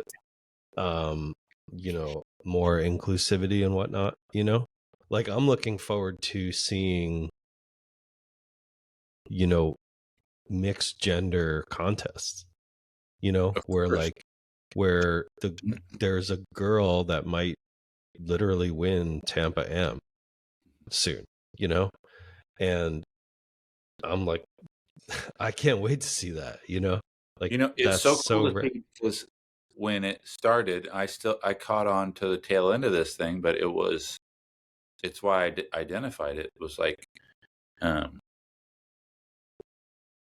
as a like weird outcast kid, like it gave me like the underrepresented a place. And it's still doing that. Like it's still providing people from all walks of life a place to be a weirdo. And the guys at the top of the pile are like cool quarterbacks and star pitcher now, like Yeah. at the top of the pile, but it's at the bottom. This is what I mean by the scope of it is so wide at down at the bottom where people are still starting to get into it. They're still attracted to it for those reasons that it attracted us, like because we didn't fit in these other spots, and it's so rad. It's evolving in a way that, in this kind of this fantasy world, it's evolving into this sort of fantasy world where everyone really does have a place. And I think we hoped that was happening the whole time, and we kind of ignored a lot of lame shit and a lot of bad attitudes and a lot of bigotry and a lot of isms. And now there's room. There's whole companies based on being a complete outcast is the best, and that's where the evolution is coming from. There's still like the act of skateboarding. I know what you're saying. Like it does feel like it isn't accelerating in terms of its evolution, but it's always getting better. It's never like been like, man, skateboarding used to be so much gnarlier. And the skateboarding, I mean, first and foremost, the skateboarding itself is where the most progression is allowed and accepted, right? Like the tricks, I'm just saying, as far as skateboarding's phases of not being new necessarily, once everybody's included, you're not going to be like, there might not be those like seismic shifts anymore, in the sense like I feel like right now I'm able to witness a golden era for women and adaptive skateboarders and like queer skateboarders. I'm like, okay, is this the like 1992 93 era? Like in 15 20 years, are they gonna feel like that about the last 5 years? The way I look back at like EMB and Plan B and Rocco and like all of that explosion, are we witnessing the golden era for those groups of people? I think it's kind of cool. I think it's great. And I think we always wondered, people would, as a white male skateboarder, periodically, as two white male privileged guys, people would always ask me about the representation within skateboarding. Like, why weren't there more women skateboarding? We didn't really talk about it then, but it was suggested, why aren't there more queer skateboarders? Everyone could look back on like one or two things where it was a joke and it was like, felt shitty, and you were like, that's not, I don't think that doesn't make me feel right. That's not skateboarding, I know. But and I never had an answer. I was in the middle of it and kind of was just like, I'm just trying to like figure out how to do finger flip, lean to tails. And you know what I mean? Like, I don't know. That's something I need to think about. It's going to take, and I didn't know at the time, it's going to take me 25 years to kind of be like, well, yeah, I gotta break my conditioning, because my privilege and my conditioning are keeping people out of skateboarding. They don't feel like they're welcome here. I'm happy to say that whoever the weirdos were that kind of made it their own before we were a part of it, that DNA is still there, and it's still attracting people who want to do something that they're not supposed to do. These are conversations I had with people, 20 years ago, like when we started realizing like we're not supposed to still be doing this, just age-wise. But then we look back and we're like, well, when we were 13, we weren't supposed to be doing it either. Yeah. And there's something about the DNA of skateboarding that, you know, cut through all the way to the middle where it's still got that flag. You know, you're still waving that weirdo flag, and the call is still being answered. And you know, we weren't. I really wasn't aware of it. I remember Britt Parrott. I don't know if you remember Britt Parrott's name from the early TransWorld days. He was the editor, and he wrote about going to parties as a kid and wearing like skate stuff, a pink shirt, and checkered shoes, and Bermuda shorts, and getting made fun of. Yeah. And his answer was like, "You're all gonna dress like me one day," and everyone did. Yeah. And so much so that they like looked for the next weird thing, or they adopted this sporty thing almost as like an anti-look, like you know, like the thing through the 90s where it was all sort of preppy and sporty. It was amazing, but and such a surprise if you had been a skateboarder before that, because it was like, this doesn't fit. And skateboarding's still attracting things that don't fit other places and allowing it to kind of steer the ship, you know. And then it becomes influential and normalized. It's like such a cool cycle. Frog and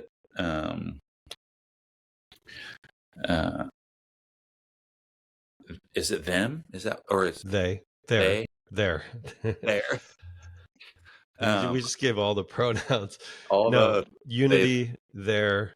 Unity, mm-hmm. Like, it's just, it's amazing. Heroin, like it's like, you know, who people are turning pro, and how skateboarders are getting their stuff to their audience, and the music, and you know, the patients running the asylum. It's the best. And that's, if there is a tradition in skateboarding that I hope never gets like shuffled off the table, it's that that siren call, you know. Yeah. You know what's funny is you just talked about that guy going to the party, and oh yeah, my mom. So I was at the Olympics in Tokyo because I was working for USA Skateboarding at the time, and I sent a photo to my mom, like probably of like the team or something, you know, because as much as I, you know, even working for them, I still had mixed feelings about the Olympics, you know. But when I got there and I was in the village with like all the athletes from all over the world, like you can't help but be like moved and overwhelmed and goosebumps, and like you're with the best athletes in the world from every sport, right? And the whole world is in this one village. And my mom was like, "Yeah, I remember you said one time we were watching the Olympics." So who knows what year it was? It was during the 4-year cycle, so maybe it was 88, you know, or 92. Right. But she said, like, I walked into the room and her and my dad were watching the Olympics, and I said, oh, one day skateboarding will be the Olympics. And they were like, you know, I guess they said, no, it won't be, or whatever. And I was like, it's too cool not to be.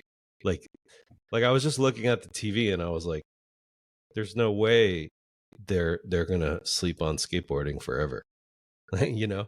But I forgot I said that. I just walked in the room and said something snarky and walked out. And my mom, she posted the photo I sent her from Tokyo to like Facebook, and like basically reprinted that quote that I said. And I was like, it's the same as your dude at the party. Like, you guys are going to be wearing this shit, you know? Yeah. Like, you don't know it. Yeah. we're leading the way. Like, so, and that's how it's always been. Yeah. So, oh, go on. Go ahead. Oh, I was going to switch gears entirely. Oh yeah. So the end of the Skateboard Mag and like selling it to Berrics and stuff like that. Like, can you give a quick rundown of like how that transpired?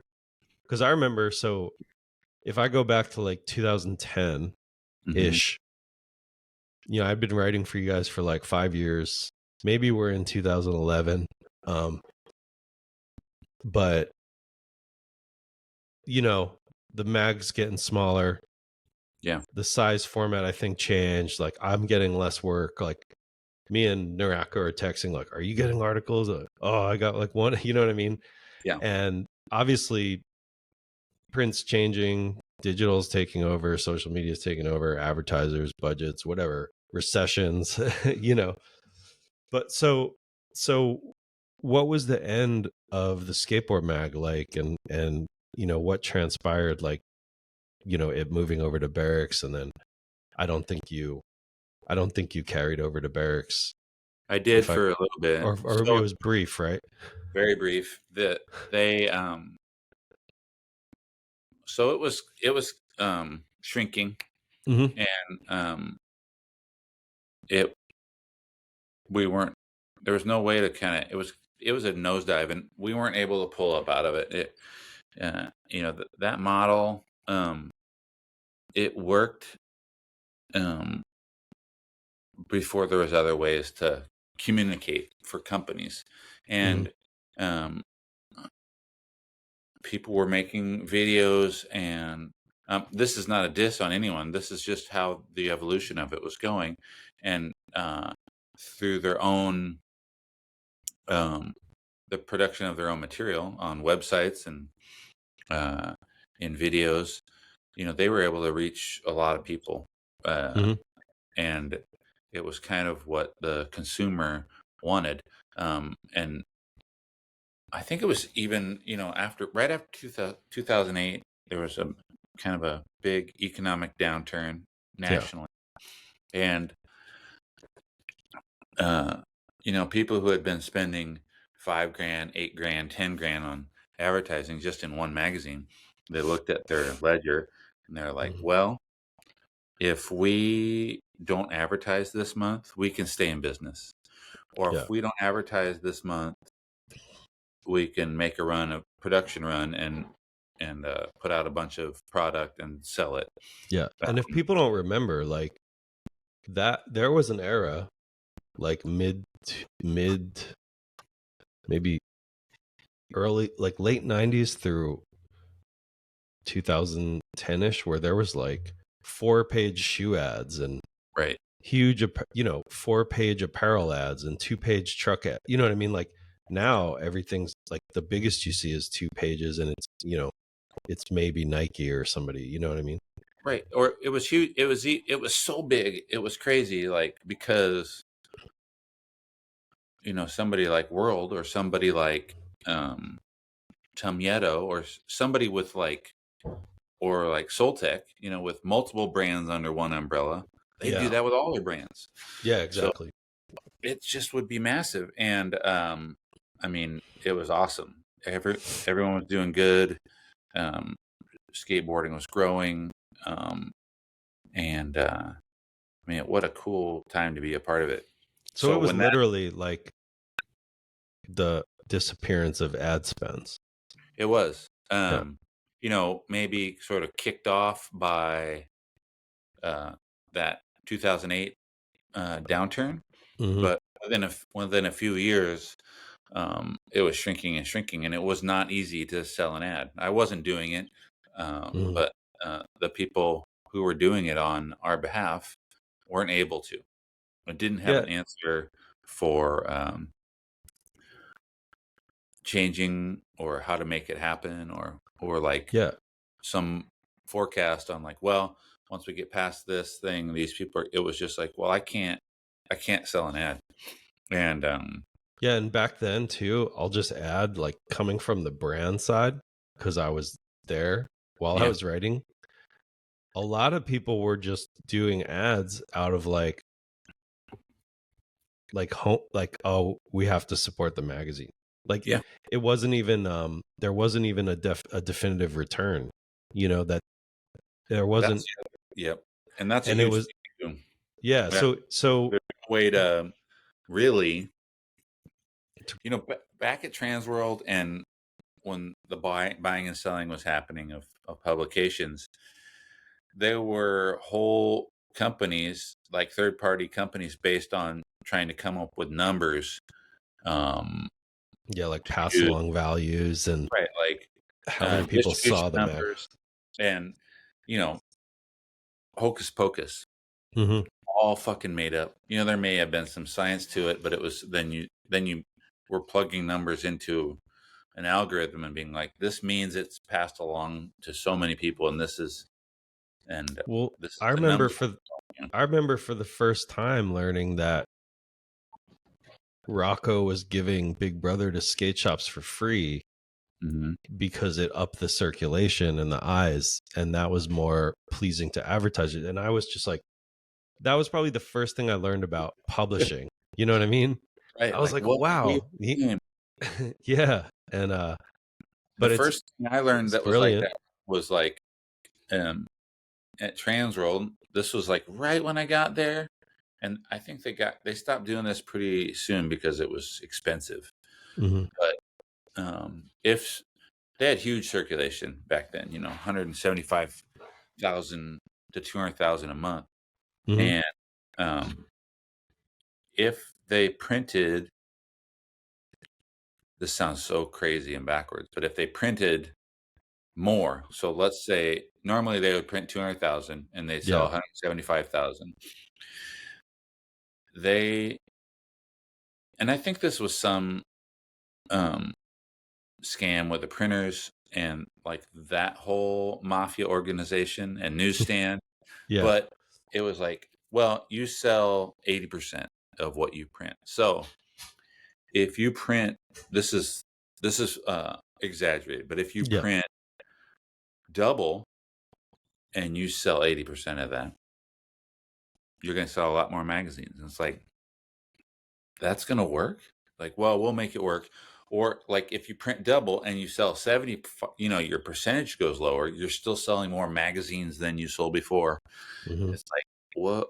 And then you'd go in the warehouse and there would be floor to ceiling shelves stacked with back issues because they didn't want to throw that stuff away.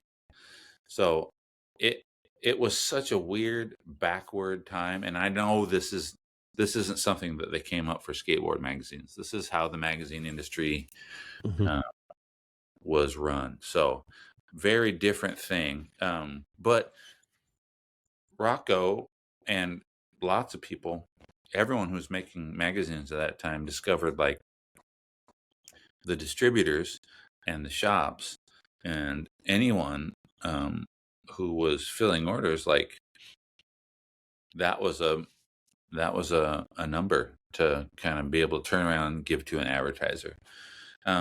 Skateboarding, I don't think gave a shit about the numbers, but non-endemic advertisers, if you're selling to Nike or Coke or Mountain Dew or whatever, Activision, they want to know that stuff. So there was a lot of storytelling and a lot of manufacturing of consent. So back to the Berrics thing. So you guys need to sell the mag, or things are getting tight. And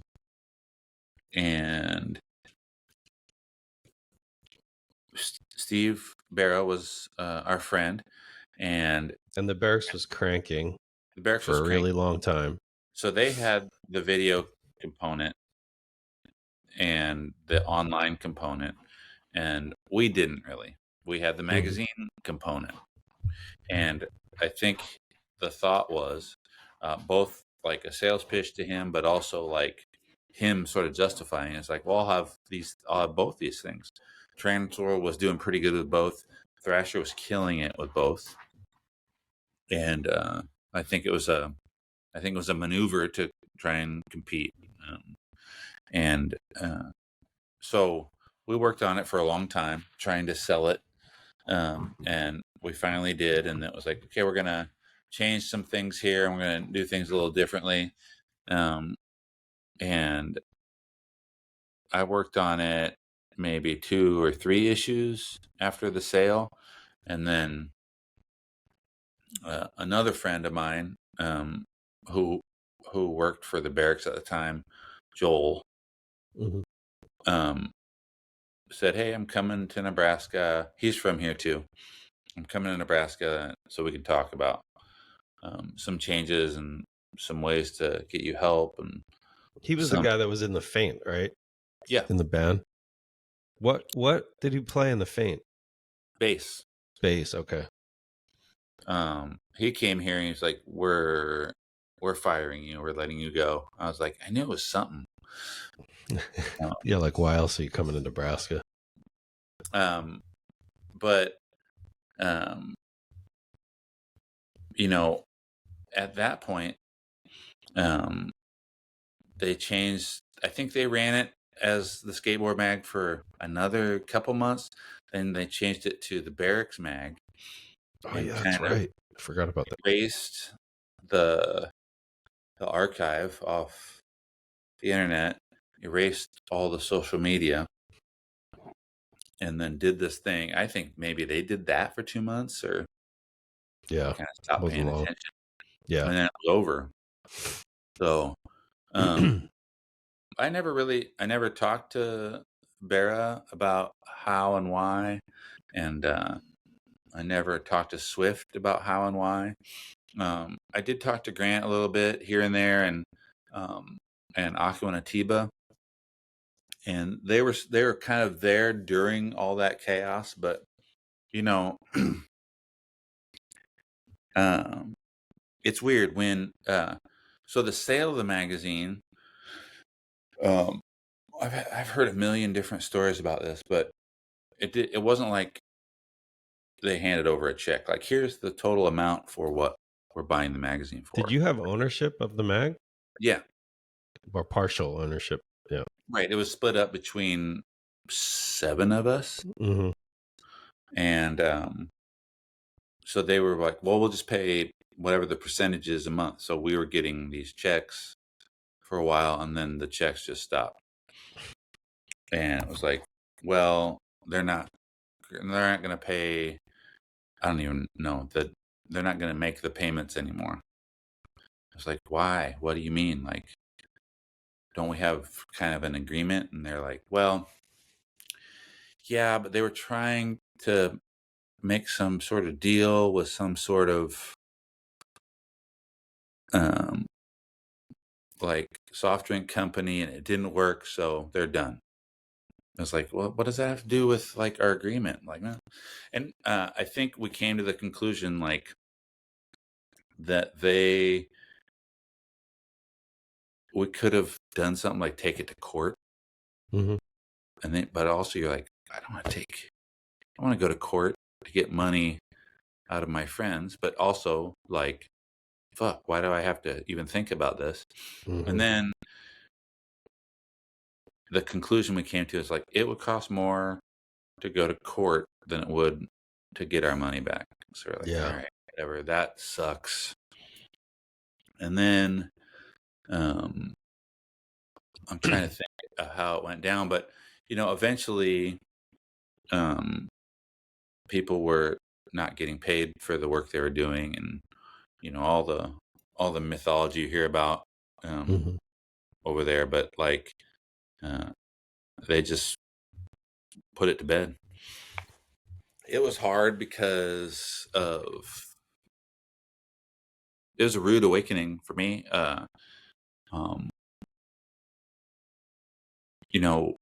Things you take for granted, relationships and identities change, and that's life. But it was hard, and it felt like a little bit of a breakup, a little bit of a family, like a family disagreement. And I don't know, I it was my connection to a lot of people and a lot of, family, that because of geography stopped. So there's a lot of people um, I lost touch with for a while, but you know how the socials are. Yeah, it helps a uh, lot, actually. it does. It's great, and so that's kind of filled in the gaps for staying in touch and keeping track of people, and uh, and then time softens the blow. But uh, it was sad to see go. I took a lot of it personally because we had put so much of ourselves into this thing, Yeah. and so when it was gone, you kind of had to, um, you had to wonder about yourself. And I mean, it sounds deep and grown up, but like, well, who am I and what's my contribution to this? And um, uh, I've had people, but and this is I don't know why I'm volunteering this, but I've had people who are like, uh, how do you want to be remembered? And I don't, I don't, Really? You feel that no, way? I really don't. It doesn't matter to me that much. Uh, you know, even through all this stuff, my world is pretty small, and the things that um, matter to me and a couple dozen people. Yeah. And um, those are relationships that um, will last forever. And I'm not wondering about how they'll remember. I just kind of know that I'll be remembering them and they'll be remembering me. But there's no label there. Or there's like he invented frontside rock and rolls Yeah. or whatever. He split the atom. Um, it's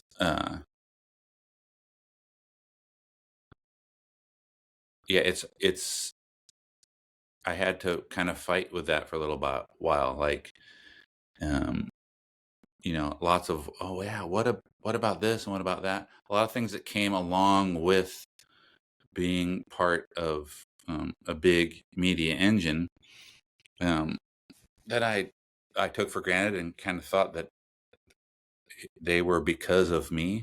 Didn't have anything to do with me necessarily. I was just along for the ride. Same Mhm. with skateboarding. Um, uh, I love it, and those things shaped who I am and how I think about things. But um, as far as some immortality or some memory, like I don't think those are necessarily things I'm too concerned with. Do you So I want to talk about your whole cancer experience. Sure. Especially basically you just segued into it kind of um with remembrance and all that type of stuff. Um what were your first symptoms? Like, how did you find out you had cancer? It's funny. I never had any symptoms. Oh wow, okay. Um, you know, After COVID and kind of uh, work things and employment, um, I was looking for something new to do. And a friend of mine, Donnie Dietrich, was like, "Why don't you try getting your CDL, your truck driver's license?" Mm-hmm. And I kind of brushed it off, and then thought about it a little bit harder, and I was like, "Oh, I could probably figure out how to do that." So one of the first things you do is take a physical. So I decided to do that and take some schooling. And when I went to get my um, Department of Transportation physical, they noticed that I had these numbers that were elevated. Your prostate specific antigen, your PSA number. And like for you or any other dude, that number is like 3.5 or lower. Mm-hmm. And for me, it was like 12 or 13. And the doctor was like, yeah, this is kind of a weird number. I was like, yeah, and you know where your prostate's located. It's like on your sitter, Yep. on your taint. And so I was like, well, I ride bikes a lot. Could it be that? Oh, wow. And he's like, no, it's not. It doesn't have anything to do with that. Why don't you go see a urologist? Went to the urologist, kind of thinking like, this is weird, but really denying it. And then he was like, yeah, we need to do a biopsy. So I did the whole dance, and till he had to give me the news, like, you have prostate cancer. It's pretty aggressive. Your numbers are pretty high, and I can't help you. Oh, wow. And so like, is okay. that considered like a stage 3.5 or? Well, I didn't know that at the time. Oh, okay. So they were like, the way it looks is it has metastasized. So it's moved out of your prostate into the bones, in your hips and your pelvis. Mm-hmm. And so we need you to go to this other place, the University of Nebraska Medical Center, which is in Omaha. And that's like an hour away. Mm-hmm. And I went there, and right away, first thing, I was like, there's a literal team of doctors. There's these 4 oncologists, and they're all looking at my numbers, and they're all looking at my stuff, and they're like, so bad news is stage 4 prostate cancer. And I immediately start thinking, it's weird that we're talking about it. I immediately start thinking of Dylan and stages and all that stuff, and I'm like, Jesus, this is like wild news. Like, you can't really even process it. And they all know that. Like, they've dealt with everybody giving someone the news and then having to watch them squirm. Yeah. And so they're real good at kind of talking to you and talking you through it. And they just did that. They're like, we have a plan. Here's the plan. This guy's going to perform these tests. This guy's going to do these scans. We already have a pretty big pool of people in this database who are your age, your health, in this same sort of stage. Their cancer is this aggressive, or it's got these numbers, and we're gonna fix it for you. And the whole time I'm freaking out and doing it, but right away, like within months, this is 3 years ago this month, they put me on some medicine, and they give me these injections every few months. And at the 3-month check, you go back to check all your numbers again, and they had gone. It's pretty cool now. Like, they do your blood test, and then I have an app on my phone. And before they come in to talk to me about the results of the blood test, I already have the results on my phone. And so I'm looking at it. Cheryl's with me, and I'm looking. I was like, it says 5. I guess that's good, right? And because I thought I was like at 12 or 13 or higher, I can't remember. And we were like, yeah, that's good. So this treatment must be doing its thing. And they come in and they said, yeah, your numbers look pretty good. I was like, yeah, we saw that. It says like 5. And they said, no, it's not 5. It's 0.05. Your PSA is like undetectable. And I was just like, what? Like, yeah, this is the treatment. Like, we know how to fix it. Meaning we know how to fix prostate cancer? They know how to fix. And prostate cancer, just like a cold, is 100 different things. Yeah. And there's 100 different variables going into it, where you are when they discover it, how far it's advanced, and a million different ways.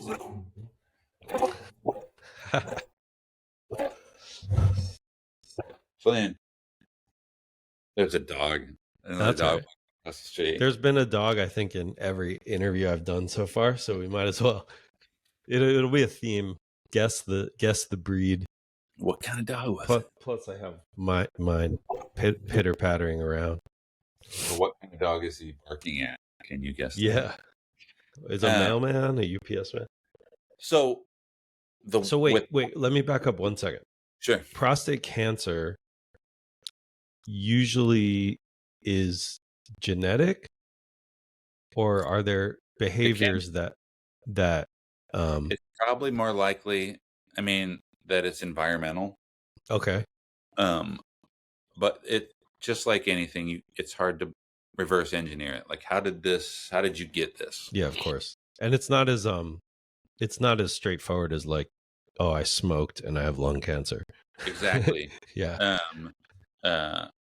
Right. So there's behavior stuff where you're like, oh, all I did was eat steaks for 40 years.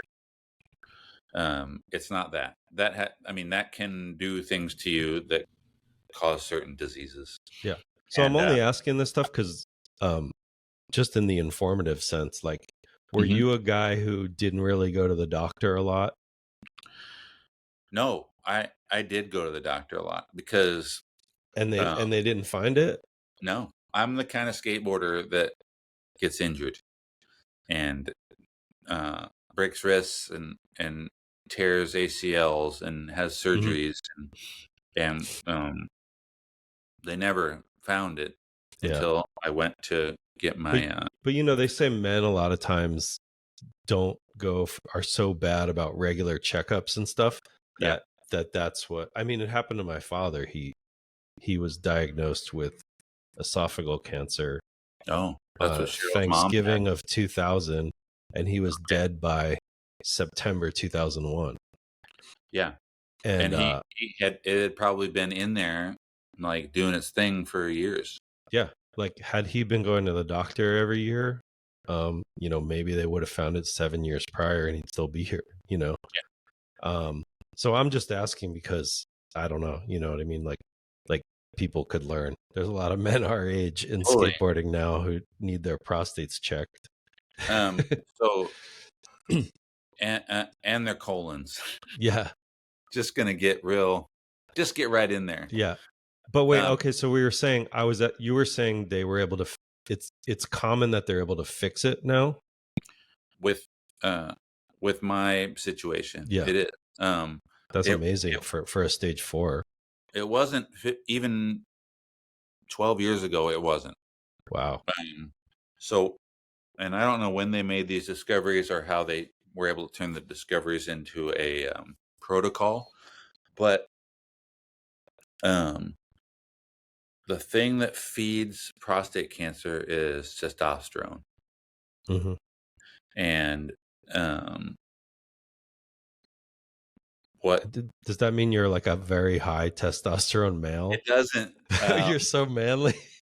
Right. So I am. Thank you, Rob. Because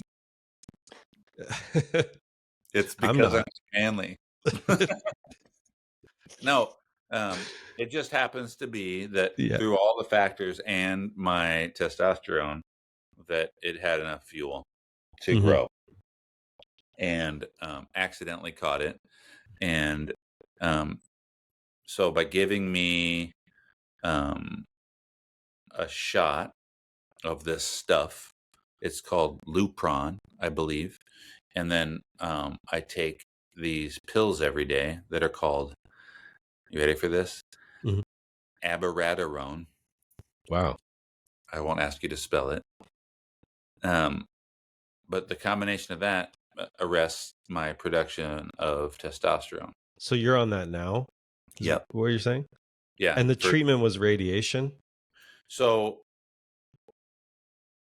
the treatment of what I have, they have really good rate of success just doing the shots and the medicine.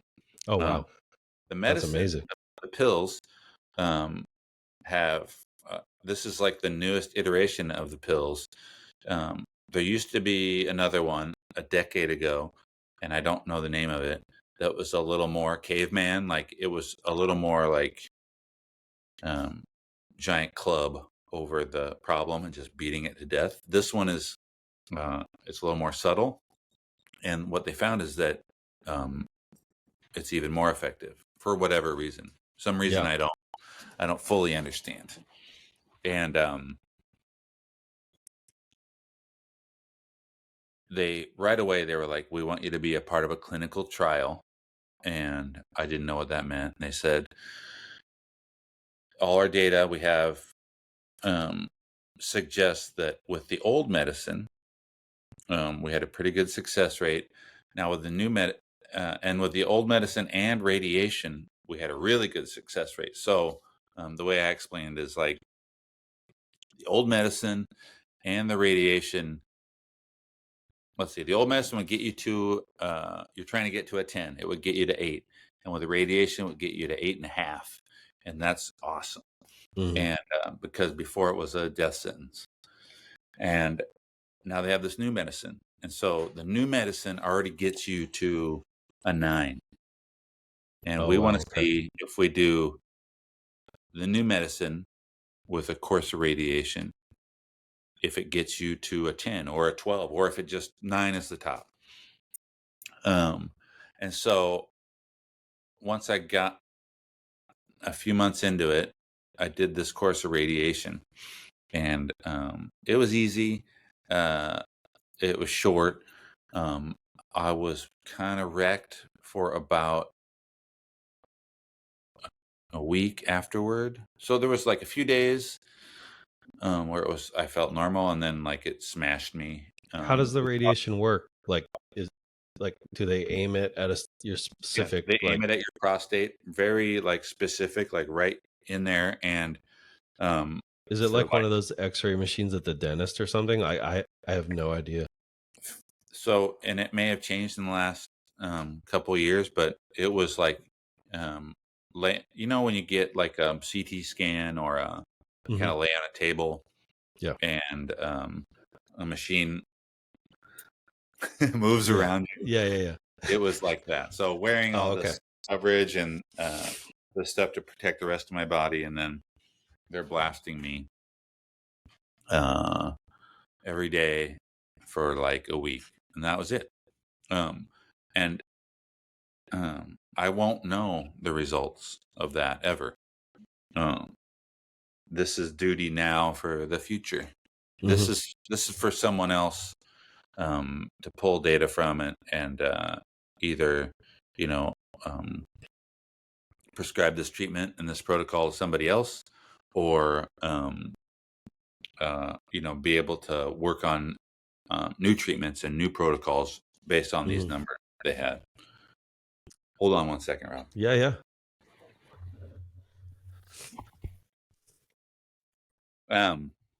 So I had a question. You're hiding from the sun, the sunset. Yep.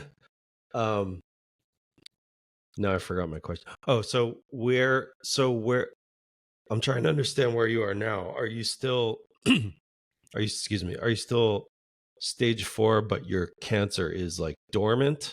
Yeah. Thanks to the meds, it's not like a remission or it's gone type of thing. That's exactly right. So I get asked that a lot. Oh, you're in remission. You look great. Are you in remission? And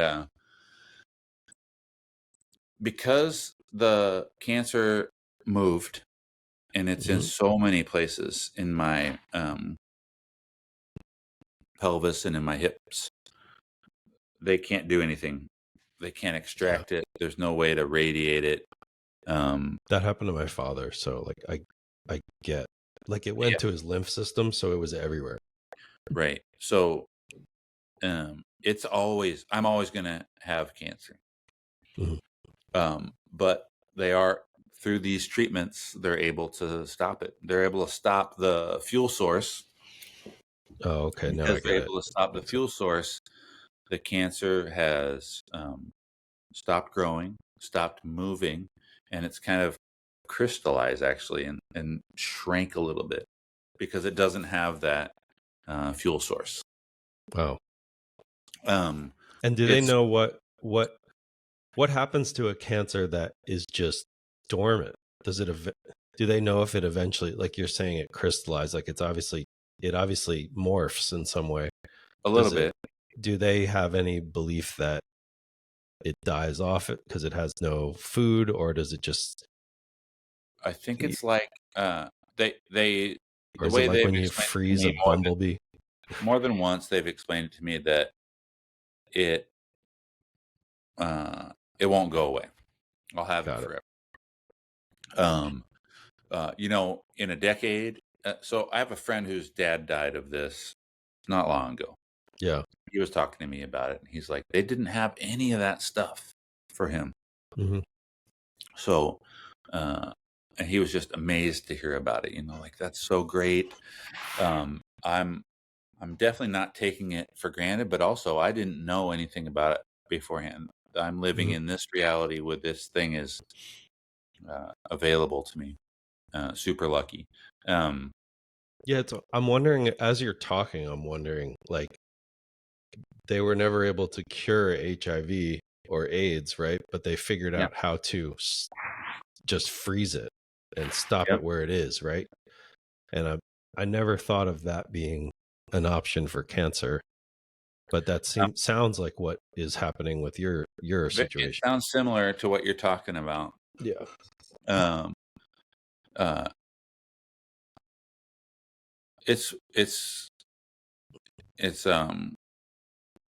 It's made me think about things a lot differently. It's made me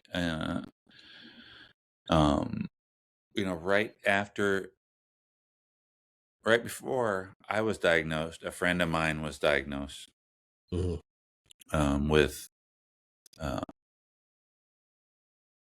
colon cancer that moved to his liver. And within a year and a half, he passed away from it.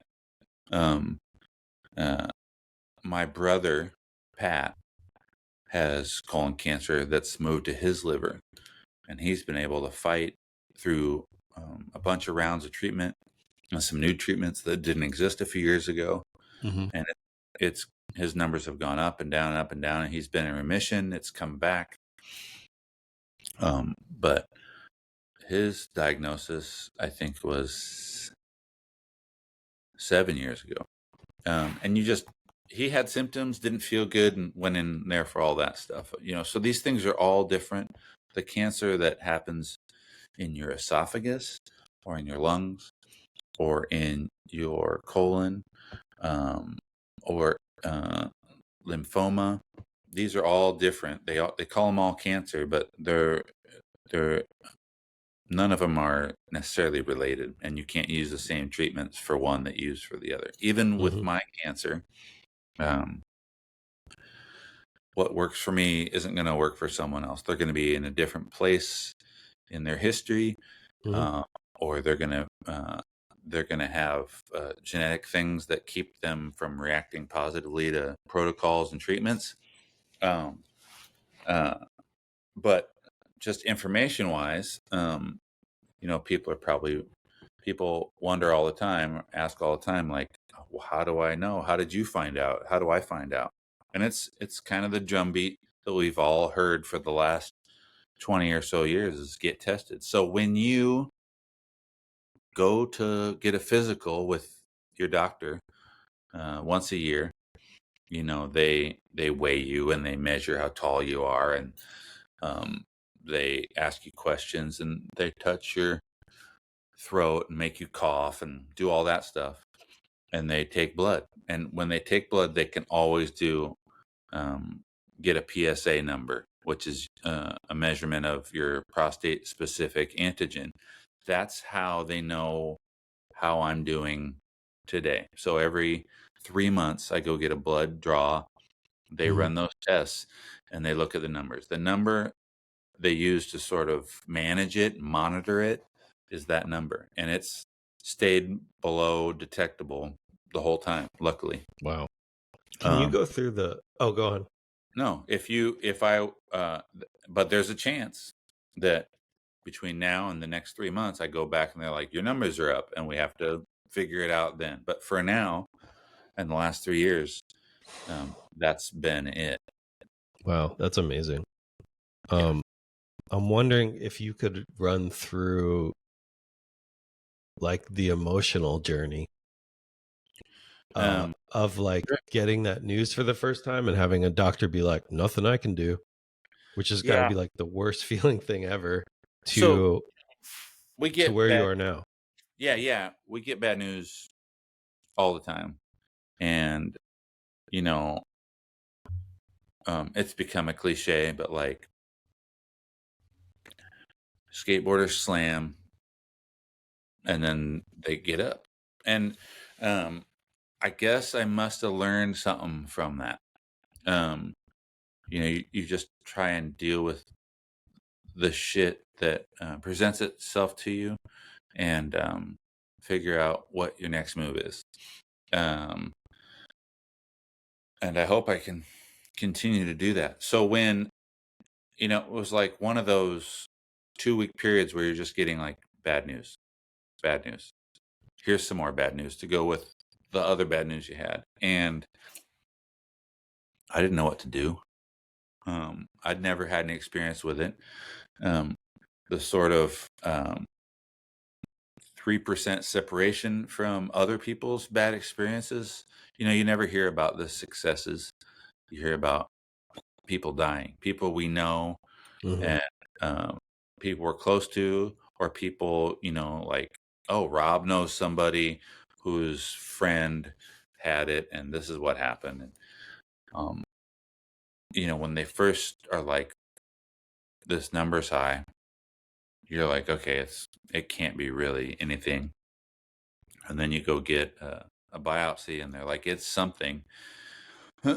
Then emotionally, it must be a protective thing, but you start running through every single story you've ever heard about someone your parents knew, or your friends knew, or you knew, or a relative or whoever had it. So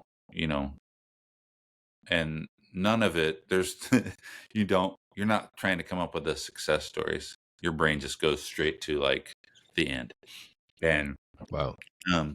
it wears you out like a little bit, but I'm super lucky to be in a long-term supportive relationship with my wife Cheryl, and she was always there, like, because she would be the first person geographically who was like right there. Yeah. And I'd be like, "What the fuck?" And she'd be like, "We'll figure it out." And having that calming voice there, and being able to bounce ideas off somebody, or just have somebody kind of snap you back to reality and be like, well, you're doing pretty good right now. Like, I am doing pretty good right now. Okay, we're just gonna wait. And this is something I kind of am always kind of reminding people of, but I think this is the time I came up with it. Is like as sort of a mantra. Is like, don't make something up that hasn't happened yet and try and make it real, like, because you don't know, and you really don't. Yeah, I was going to ask that earlier. Were you initially, are you like, oh my God, I'm going to die? Yeah, Like fully. Yeah. Yep. Because some people I remember my dad being like, I'm not going to die. Like, this isn't going to get me. And I was like, that's probably the healthy way to go about it. But I don't know that I could do that. I don't know if I could either. I didn't go there. Yeah. It happened pretty quick. Like within the course of a couple weeks, I had people that were kind of telling me things in terms of life expectancy. Oh, wow. And or when I would start feeling side effects from, let's say, radiation. And they're like, one of the things I remember the radiation oncologist telling me was like, there's certain risks with this, and I got to tell you all of them.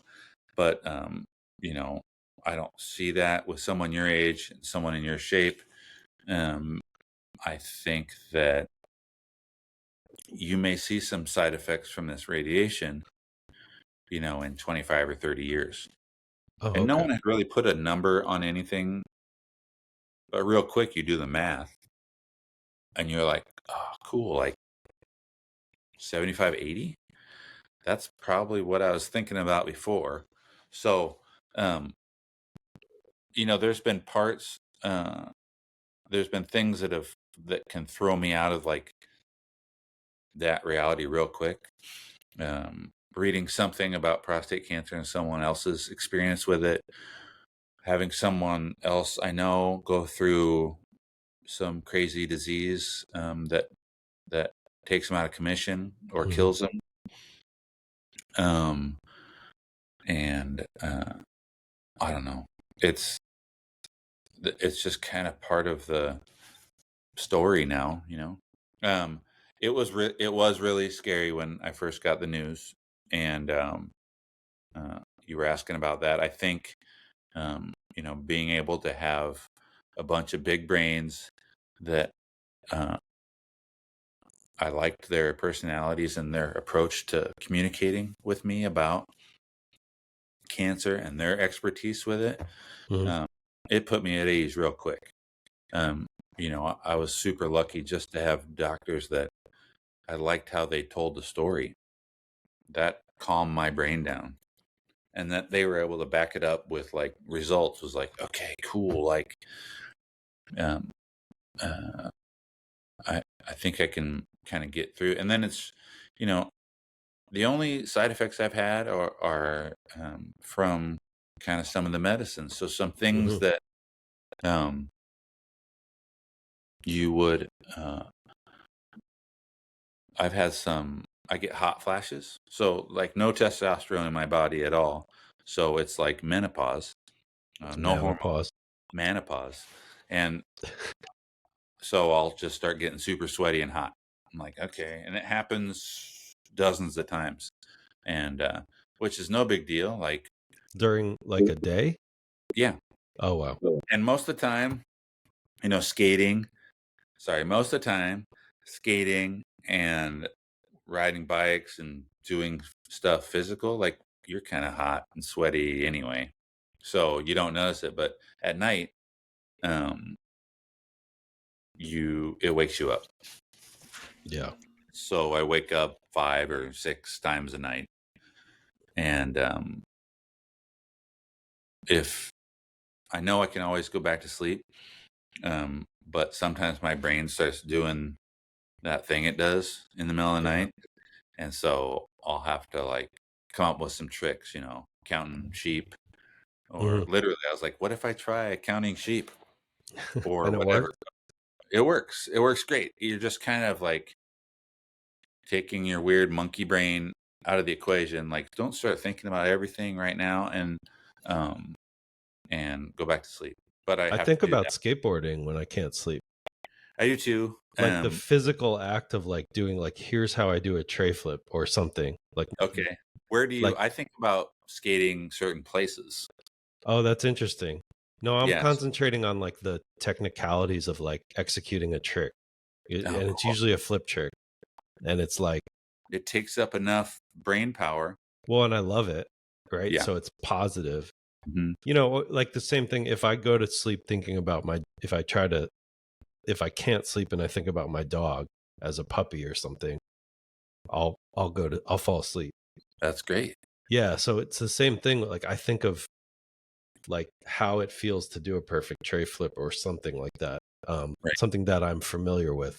And I skate the combi pool at the Vans Park in the mall. Oh, no way. That's so cool.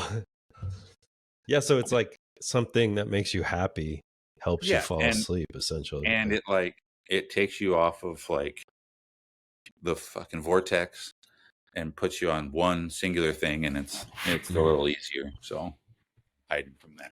It's all right. It looks good. It looks like you got like this majestic beam of light.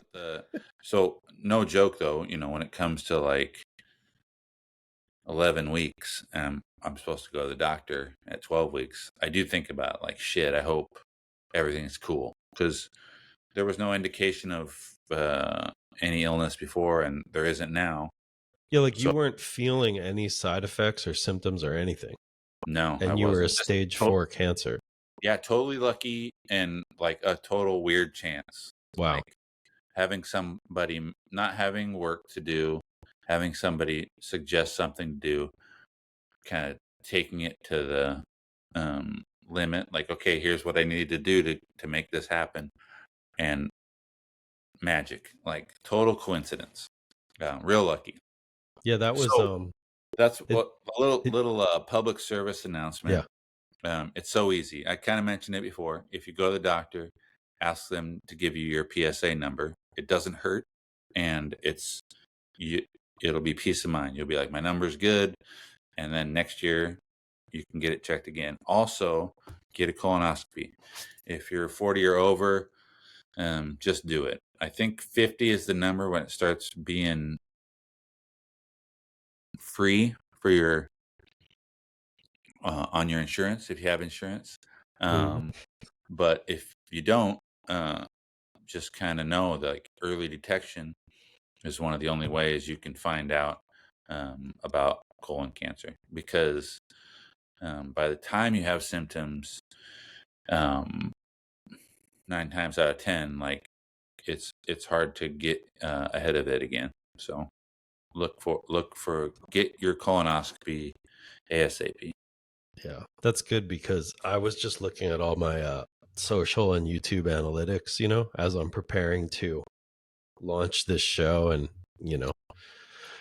and it's like my main group is 25 to 45-year-old men. So yeah, it's a relevant PSA about getting your PSA and your colon. It's easy to remember too. It's public service announcement. How about the decision to announce it publicly and like launch a GoFundMe? Like, some people. Okay, go on. Yeah, some people are real open about it, and some people are secret about it. They don't want anyone to know. And my brother and sister organized a GoFundMe thing. And that was great. It took me out of the loop. I didn't feel like I was asking for anything, or putting myself out there in a way where I was taking advantage. All the weird stuff ways you use to talk yourself out of it. They're like, do you want us to do this? I couldn't even say yes. And I was like, I don't know. And they're like, we're just going to do it. And they set it up. And then once it was there, I was able to share it. And then once I was able to share that thing, I was able to kind of talk about it, tell my story a little bit about it, and control the narrative a bit. But I know it's something that people struggle with all the time. Like, how do I communicate? How do I talk about myself? When I get sick, like with a cold, or I hurt my back, or have some injury, the worst thing about it is the self-absorption. You're like, all I can think about is my back. It sucks. When's my back going to stop hurting? My back is making everything hard. Like, what about me? And that there's a brand of that kind of adjacent to this cancer diagnosis. It's like, I don't mind being cancer guy, but also I don't want to think about me that much. I was actually going to ask that, because the minute you throw it out there, like I saw a Berrics headline, and it was like, cancer-stricken editor Kevin Wilkins, right? Needs your support. And I was like, wow, that's such a now you're just the cancer-stricken editor, That's actually pretty cool. I never saw that, but that would be a good shirt. Yeah, I mean, there's nothing wrong with it. It just sounded so dramatic when I read it. And maybe that's because I had a personal relationship with you or whatever, but so it does sound dramatic. It's I mean, so hilarious. is cancer, I guess, but Yeah, exactly. Like it's um it's easy pickings. Like if you want to go like the route of dramatic, that's top of the pile. yeah, Um uh but I don't know, right away I saw this outpouring of support from friends and family and people I had forgotten about and people who were friends of friends. And it was so uplifting and so amazing and so unexpected. Um, it it was it was it was the best, right? yeah, And it's so hard to explain, like this terrible thing happening that kicks off this thing that is incredible. It was so cool. yeah, and Um, it's so healthy for you. Like, it's because we don't walk around asking for that kind of support or no, uh, um, attention or anything, and then, but it's great to get. it was amazing, and I mean, it really did help a lot with my mental health. It gets when things are difficult. Um, the next thing that comes along is more hard to deal with, and so if the next thing that comes along, you could normally be like, oh yeah, I can totally handle whatever it is, you know. Um, if you take away all your strength trying to be being down or depressed, you don't have the wherewithal to deal with the next thing. So that was really nice, amazing. There's no way I could have thanked everyone who was a part of it, um, uh, you know other than double tapping the comment or like sending a little note.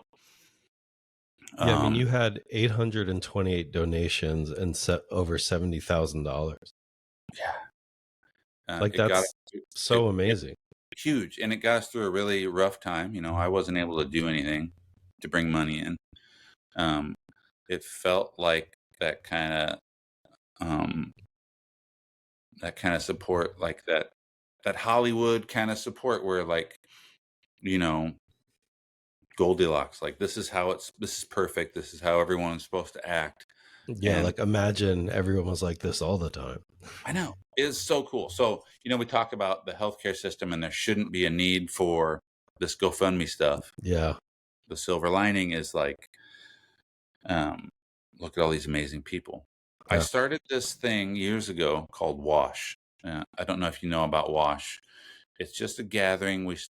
I say we because it sounds dumb to talk about but it's just a gathering that we were doing on the solstices and the equinoxes. But as it's developed, we just do it on the winter solstice now. And WASH is an acronym for While We're Still Here. And when we started it, it's been like 15 years ago. I had just been at a funeral of a friend. Hmm. And at the funeral, it was all my friends. And everyone had like on a suit that didn't fit them, or like nice clothes but shitty shoes, or like they'd combed their hair weird or whatever for the funeral. Hmm. And you just wanted to laugh and like make fun of them or tell jokes or slap each other in the back, talk shit, but you couldn't because you're there for a solemn occasion. And I thought, why don't we just start having this after funeral party now, before your memorial, before my Yeah, memorial, and you get to hang out with the people who would be at your funeral or at my funeral, and yeah, we get to be friends together for no other reason than just kind of getting together for an hour and a half and drinking beer and eating pizza and laughing at each other. And it's been really cool, like a huge silver lining, sort of like DIY way to deal with grief and loss. And people have come to expect it. We're really proud that it happens. I have a really cool partner in the thing who has a pizza place downtown, and he's always more than welcome. It's 200 or 300 people that come into his door, so of course he digs it, but like also it's become a meeting place.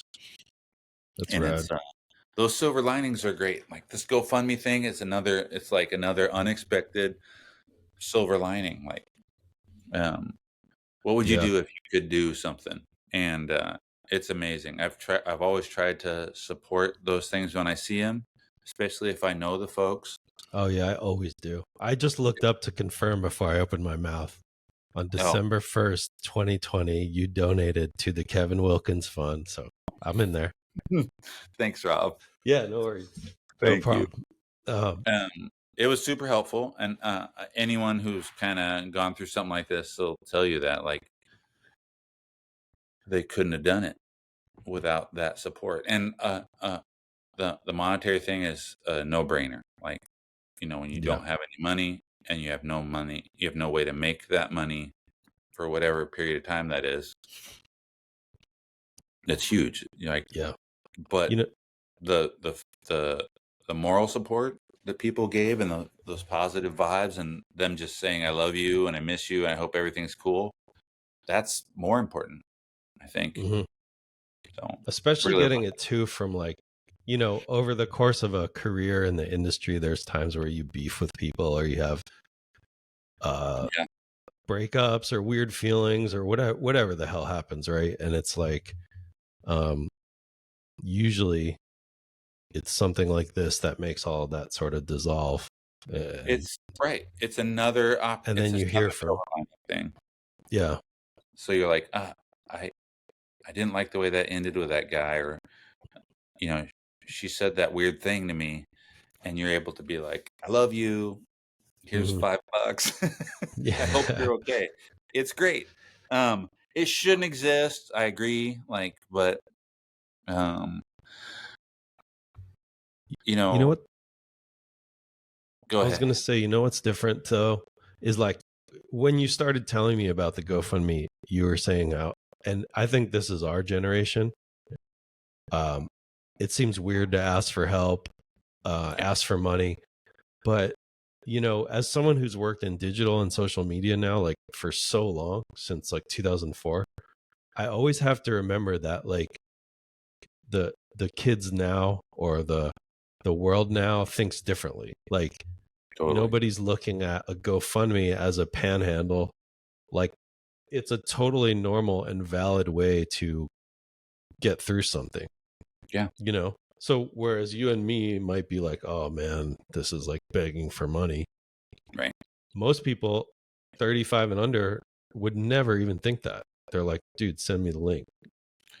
I know that. I love that. And I'm even like pretty aware that that's a thing, but you're right. Like we have so much baggage we carry around and for whatever dumb reason. I think also like the socials have made it so people are more willing to share their shortcomings and their weirdness and their flaws in hopes that it helps somebody else who's dealing with that same shit. And there was a lot of that going on too, because I don't know how many stories I heard during that time where it was like, hey, I'm sorry to hear this. That happened to someone I know, or that happened to me, or that happened to my wife. And, I love you. Like it's, the side effects of the GoFundMe thing are magic because it really doesn't have anything to do with the money. Yeah. But you're right. It is hard. I mean, I know that's generational for sure. Yeah. Like totally. So if you look at the difference between like us and like our parents, there's no way they'd ask. You and I are like reluctant to, but like, okay, we'll go there, I guess, if someone holds our hand. And now, it's like, I need help. and I might be able to crowdsource this. Yeah. And because I feel alone, and this is the easiest way to connect with 200,000 people, like instantly. So another silver lining to where we are. I want to bring this up just because he deserves it. Did Mike Rogers and Grind for Life help you out? He totally did. Because he was one of the first people to hit me up, sick. ask me what I needed, sent me little care packages of like cool Grind for Life stuff, and then Grind for Life sent us a check. Oh, wow. Yeah, it's amazing. He's doing an incredible thing. I know he doesn't just help folks who've been diagnosed. His main thing is to help families get places, or to help that person with a diagnosis to get someplace. It's a kind of a travel thing. Yeah, it's amazing. And there was some travel involved, and he knew that, but he didn't ask questions. He didn't ask what was up. He was one of the first people to be like, "Hey, I hope everything's okay." A big part of it is, he's gone through it himself. So yeah, and I Mike, think thank you, Mike. Yeah, he led the way too. I love Once Mike. someone sees somebody like Mike doing that stuff, then they come right behind and they do it too. So he's a great example.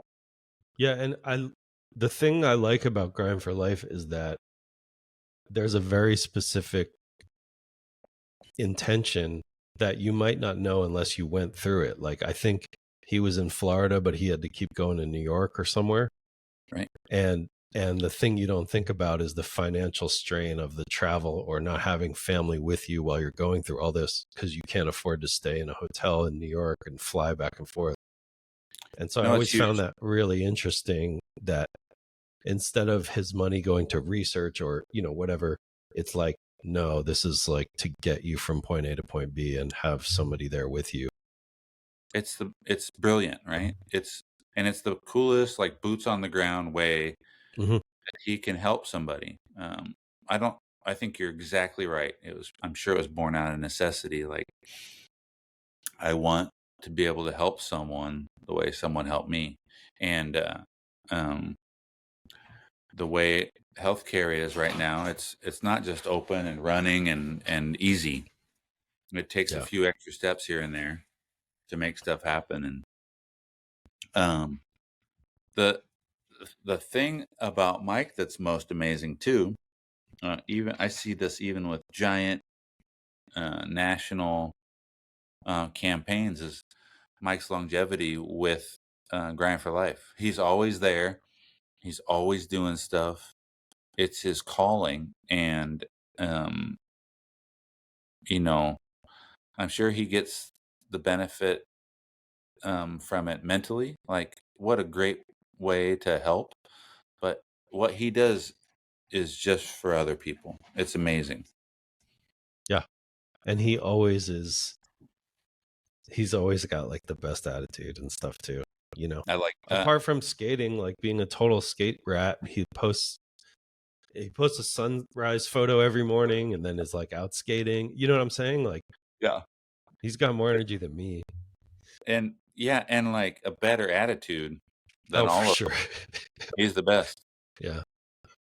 I mean, I'm working on it, but it's not hard to have a better attitude than me. I'm working on it too, but it is not improving, no matter how much work I do. There's some stuff that kind of covers it. So Cheryl just home with some food. Perfect. And I know you said you kind of promised that we'd get to talk twice. If we could, but I don't have too much more, but we could talk twice. Yeah, I rambled a bit there. It's hard to keep track of what I said. I'd rather have more than less. And now my dog's barking at the squirrel. Well, do you want to how much time do you have right now? Can you do 0. One more question? Oh, 0. Yeah, okay. I can do one more question for sure. Okay. Let me just pull the dog in so this question doesn't get disrupted. Okay. Hey, Barnett, get in here. Get in here right now. Right now. Flynn, Do you want to come say hi? Lynn, come here. Come here.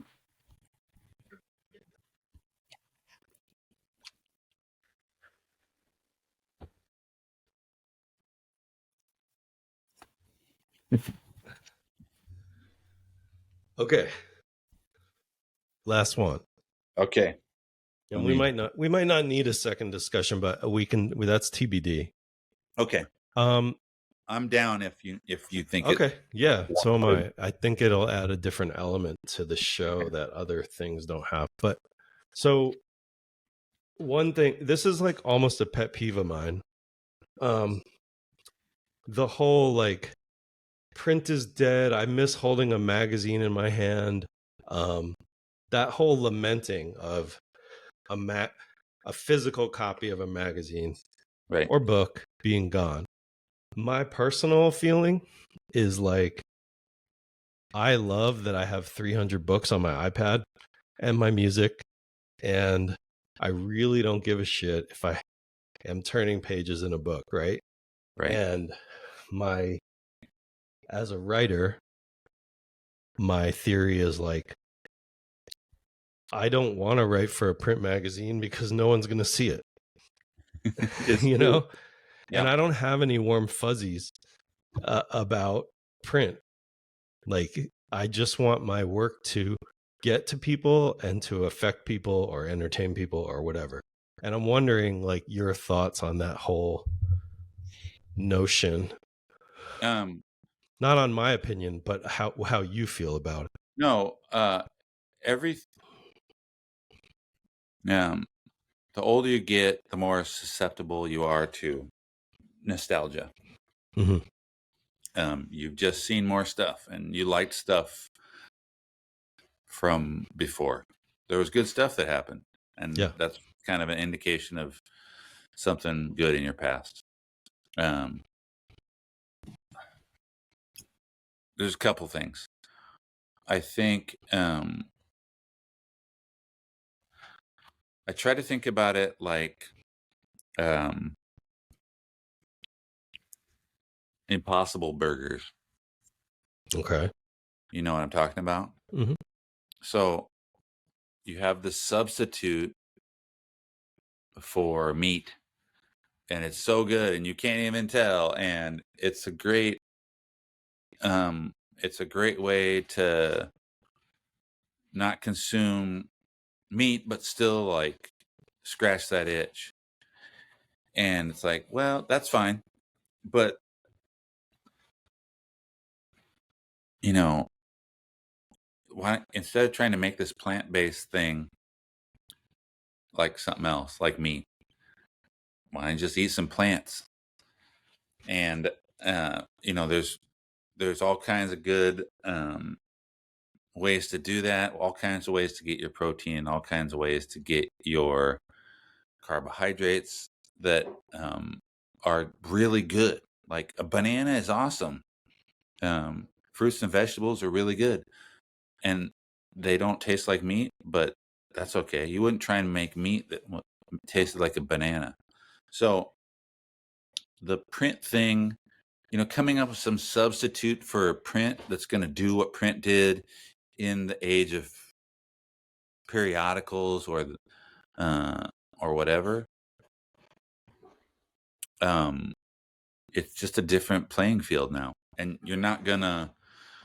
There's too many variables and too many circumstances that are impossible to replicate. So, I remember talking to Mike Munzenreiter about magazines, and this is back in the day, and he's like, "How long do you think these magazines will be around?" And I was like, "I guess as long as people want to buy a magazine. It's not up to the person making it at a certain point."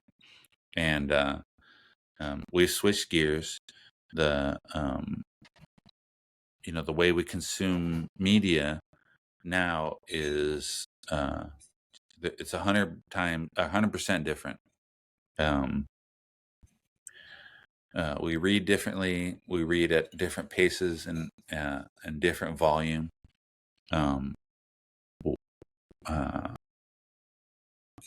I like what you're saying about like, whatever it was, like if it was poetry or some kind of long form prose or an interview, um, if you provide people with an opportunity to consume it, no matter how they consume it, fine.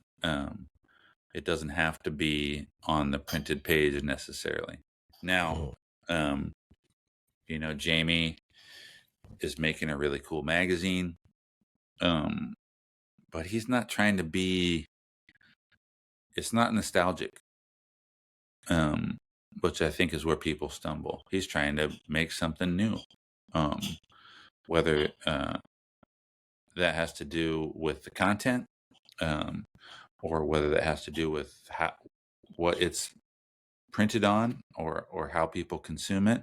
I think the past can be something that you use as an influence, but recreating the past or kind of pining for it in a way that you want it to be like it was is impossible. It's the whole fallacy with the "Make America Great" thing again. It's like, what are you talking about? First of all, like, the baggage that statement comes with is like so heavy, but we're moving this way. It's just going to keep moving that way. And you use what is at your disposal. There was the same kind of worries and arguments when we moved from something like film to digital photography, and from film to digital video. There's always going to be these little things, and I agree with you. I really like magazines. I was telling you, I was over at a friend's house looking at a magazine from the 70s the other day, High Times, and it had all these amazing interviews in it. It had all these articles, in-depth, well-researched articles. The content was all over the place. It wasn't just about like weed. It was like politics and art and amazing in-depth stuff. And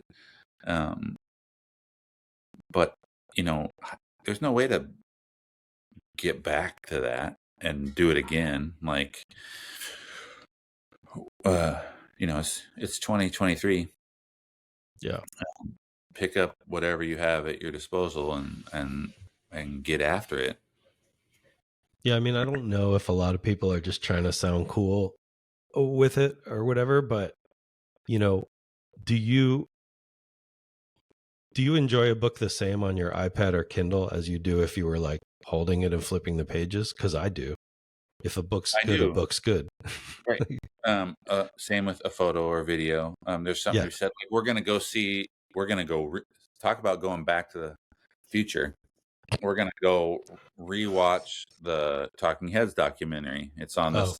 It's in the theater. Just did that. And I think part of it is like, we were just talking about this. Part of it is like, when it came out, I was over it. I didn't want to have anything to do with it. I remember it. And, it's like, I think we passed over that thing, and we can revisit and we can kind of see how it looks in the light of, the last 30 years and kind of have a new take on it. But it's not a recreation of the past or a way to do things how they were. It's a jumping off point. It's a remembrance and a reminder, and you take that stuff and you make whatever you're gonna make today. For me, it's more about the creation. Yeah, exactly. And not necessarily the format in which those creations are viewed. And like the creation and the consumption, the beginning and the end points are what matter to me. Right. And I think, I can't remember the saying. It's like, Don't mistake the message for the medium. The medium isn't the message. Yeah. Whatever's being made or created is the important part. And however we get to it and look at it is how it is. That's your experience in the present. There's those things you attach, those nostalgic things that you attach to a certain point in time, and that's what they are. I think people realize that. There was a thing in 1982 that skateboarding was, and the things that were attached to it, and that's what it was. And then it moved on. That's a really good thing about kind of clearing the table every once in a while. Is like there's no nostalgia there. Because that holds people back sometimes, it does. Or gets in the way of new things or whatever. There's what's his name? Let me look real quick. Let me look at this guy. This is kind of cool though. I hear utensils clanging, so you should go get dinner too. Native dancer. Oh, okay. So this just came out. Wayne Shorter, saxophone player, who kind of came up in the 50s and just recently passed away. There was a documentary about his time in life. It's like a memoir, but it's 3-part, hour and a half episodes. It's amazing. And he's talking about his influences and how he came to do things and his family. And like I mentioned before, like jazz never stopped evolving. So he was, kind of being there in the mix and being an amazing player. He was always there at the forefront of like the next move. And he wasn't like, once he got to the 70s and 80s, he wasn't trying to go back to the 50s. He was like, okay, well, what am I going to do now? You can be influenced by the past.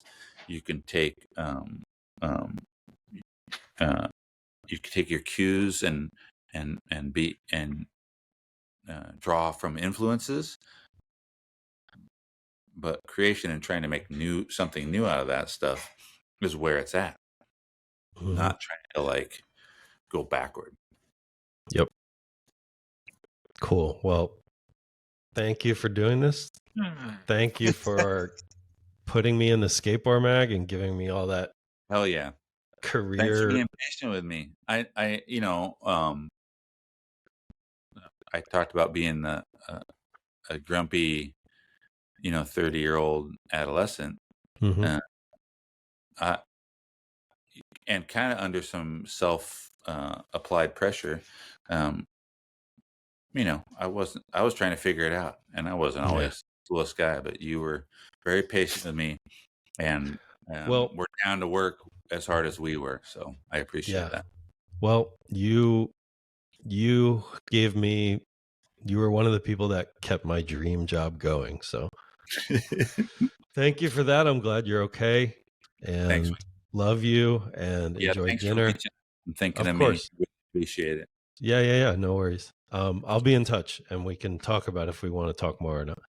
Okay. Right. Let me know I'm down. Yeah, for sure. Cool. All right. I love you. Bye-bye. Love you too. Bye.